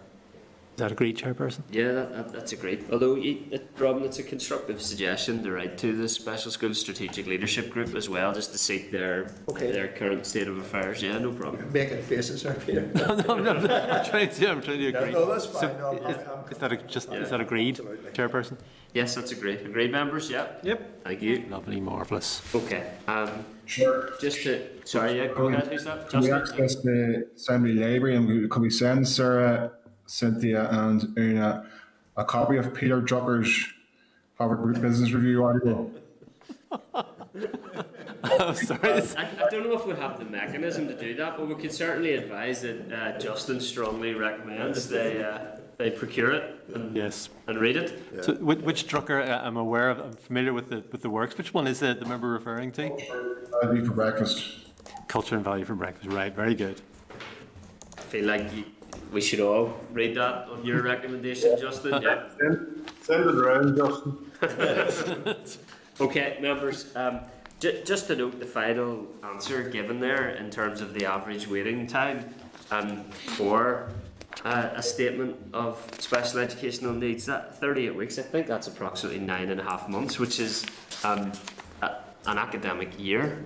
So it is still a concerning state of affairs in terms of the length of time a child and a family has to wait to access that statement that ought to be the framework for accessing the support to which they're entitled and that they need. So there's still a need for this committee to maintain close attention on these matters. On that note, can I recommend or propose that we request a briefing from the department on the matters that we can continue to work on, which is the consultation on the new SEN regulations and SEN code of practice. Members content that we take a briefing from the department on that? Mm-hmm. Great. So, Chairperson, do you want to do that about now and then perhaps ask the department to come back at the end of the consultation and do that super consultee bit? Yep, agreed. Great. Agreed. Yeah, I'm just wondering as well, I know that I use every ounce of the allocated time I have to ask questions, but there's someone that just sent me another question and I just find it interesting. I would be surprised if they answered it. Just asks if EA have imposed statement in quotas and have they been lifted at the school level. There's a couple of people that have indicated to me the suggestion that there are statement in quotas being imposed. Now, I don't know how accurate that is, but it is an interesting question. I have heard of allocated educational psychology slots.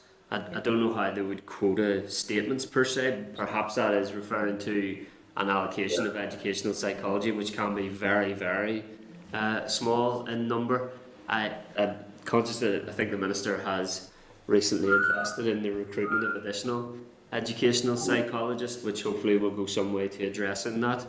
But yeah, I think that is a question you probably need to put to the when they return, Daniel, if you're happy to do that. Okay. Clark, any other actions? That was it, thank you. Okay, members, if we move to correspondence, can I refer members to pages 412, where we have 8 items of correspondence. Summary note included at page 413 to 414, and ask the clerk to speak to these items. So, Chairperson, at page 413 to 414.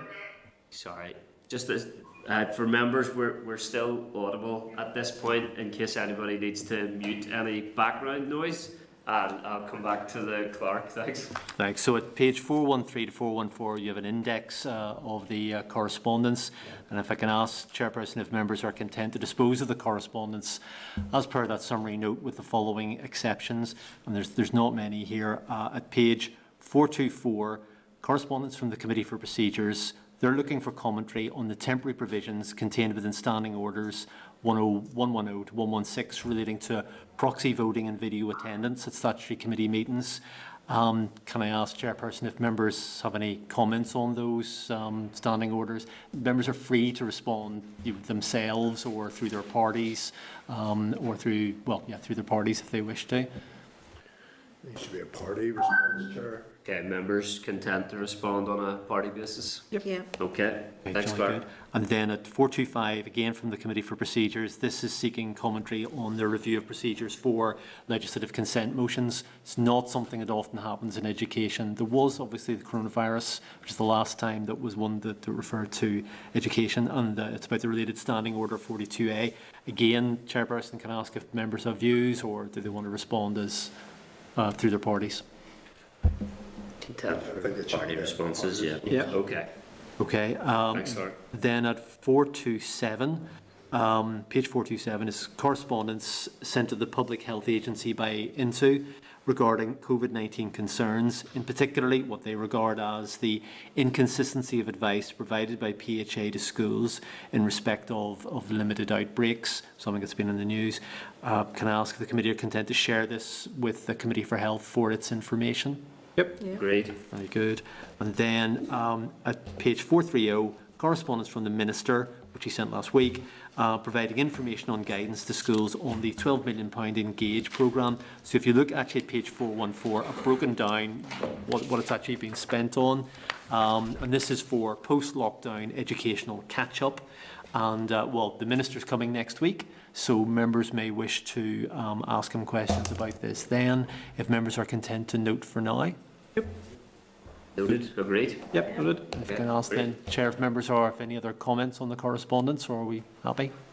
I just wonder, Chair, have we, and I might have missed this because of the last few weeks, but was there a response ever from the EA Chair in relation to presenting at committee? We consider that in the forward work programme?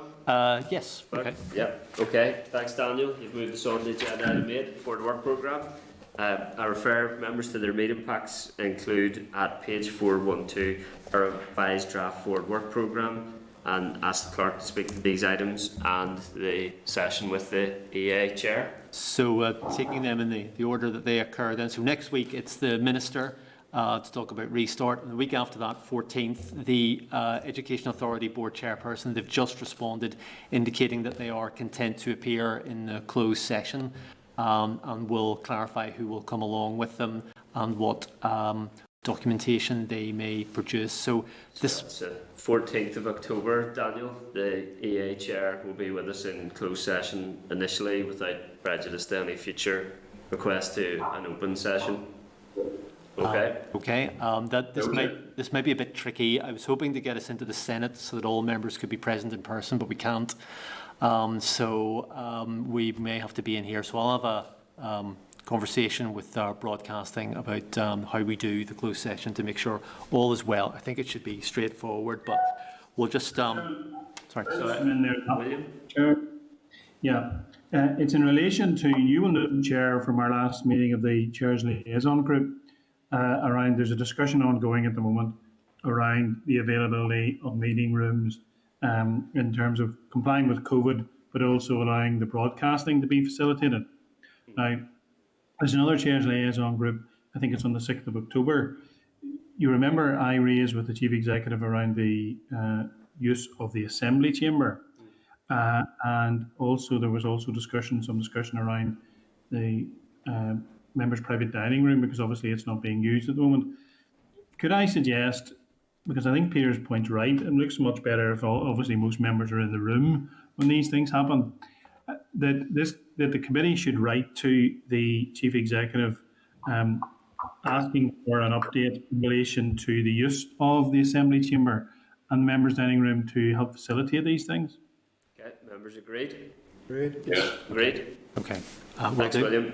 Thank you. Also, members, just on the forward work programme, mistake by the clerk, actually on the 21st of October, it's the National Autistic Society with the Evangelical Alliance talking about the autism report on that one. Good. The assistant clerk pointed it out to me. It's my mistake entirely. So, Chair, can I ask Should if have members? just left that at Clark made a mistake. It was a brilliant third person reference that left it vague as to whether it was you or not. He's caught on to our tricks now, but right, sorry. So, Chair, is that members' content for me to amend the forward work programme so that it's correct? Chair is content, yeah. Members? Yeah, also content. Can I also then, members, can I confirm your availability for the informal meeting on Tuesday, 6th of October, 1 to 2 p.m. Now, if you're not available, that's okay. We'll endeavour to reschedule, but if you are, please do indicate, because we've been trying to phone you and you haven't been answering your phones. And who's that with again, Clark? That would be with the Equality Coalition and the Quality Commission, we believe. In relation to? COVID issues, the impact on the disproportionate issue on different groups of COVID. Okay, this is an 1 to 2 important... is a problem for me because I'm on business committee, but that usually only takes about 20 minutes. Yeah, it's an important meeting. Is it possible maybe to reschedule it if necessary? Yeah, someone wants to come in there? William? Sorry. Chair, just in terms of... Sorry, one second, Justin, my fault. I'll call William and then we'll go to Justin. It's just I'm very confident, Peter, that there's a chairs liaison committee on 1 o'clock on the 6th of October. You just said. So I would turn me out, and obviously the to make. Yep. Treble booked. Yeah, can we try to? I think that is an important meeting, though. If we could try and reschedule that, Clark. Okay, Chairperson, but okay, Tuesday. Okay, would members like to pick a day that works? I was thinking Tuesday at lunchtime, but I know that you're in all party groups and elsewhere. But Tuesday lunchtime's okay. What about it? Well, I think that is a tough day. What about even 9:30 on a Tuesday when business starts at 10:30? Is that viable for people if it's done, or is that travel time for some? Yeah, I think it is travel time. Travel time. But don't, You can do Zoom with phone now. Or Although Starleaf is in, Can isn't it? in terms of the building, because we'll all be in the building on the Tuesday anyway. Yeah, I think we can do a combination of start. Okay, I'm not getting any mass objection to Tuesdays at 9:30. We'll try that time, Clark. Right then, right, members. And no, I understand. I'm conscious of that. It will be travel time, and we don't have any party meetings in advance of, do we? I don't think so. No, normally on Monday. I know it's usually Monday. Handy East Belfast MLAs have it. So Chris will probably be getting anyway. So today 9:35. Okay, members, 9:30 it is. Thank you. We'll have a do at that. For the any following other week. forward work programme? So other thing is just to advise members that I had preliminarily scheduled the Youth Work Alliance for 2nd of December, restrictive practice from the British Association of Social Workers for the 9th, SIA moderation for the 16th, and then mainstream. The department contacted me and said they wanted to come and talk about mainstream area planning, so that would take us into the new year. And then the second SEND briefing might be around the 13th. We'll have to have another SEND briefing sometime in October or early November around this. Okay. If that sort of works, have a think about that, members, because there's a lot there. Yep. But also just contacted by Central Committee Office, they may be able to offer us an effective questioning session. It would be 90 minutes. The presenter would do it by Starleaf, thinking about the 21st of October, so we could put off our planning session, have our briefing from what is now going to be the National Autistic Society and Evangelical Alliance at 9:30, then at 11 go to an effective questioning session, which would be an hour and a half. I think the effective question session is extremely useful, but I would be keen for the planning session to take place soon thereafter, if that's possible, Clark. Yeah. I would pick it up in the following week after Halloween recess, because I think we're getting a bit more clarity from the department on its business plan. Members content with the insertion of the effective questioning? Yep. Mm-hmm. If we can. Okay. Yep. Daniel can't hear, so make that a yes. Yep. Okay. Right. Any other forward work programme matters? Nothing else, Chair. Okay. Just to be sure. Justin, yep. Just following up from what William said earlier, surely our safety is the priority, not whether we look good all being in the same room. No, I think obviously safety is the absolute priority, and William, to be fair, and Chairperson's liaison group has been extremely clear in relation to that. I think if attendance can be maximised within safety restrictions, then that is, I think that's what William was asking about. So yeah, I don't think there's a disagreement there, Justin. Okay, thanks. Any other forward work programme matters, Clark? No. Any other business, members? Nope. Okay, next committee meeting then will be next Wednesday, the 7th of October, room 29, and via Starleaf at 9:30 a.m. Committee meeting does now adjourn. I believe we broke a record today. We're early.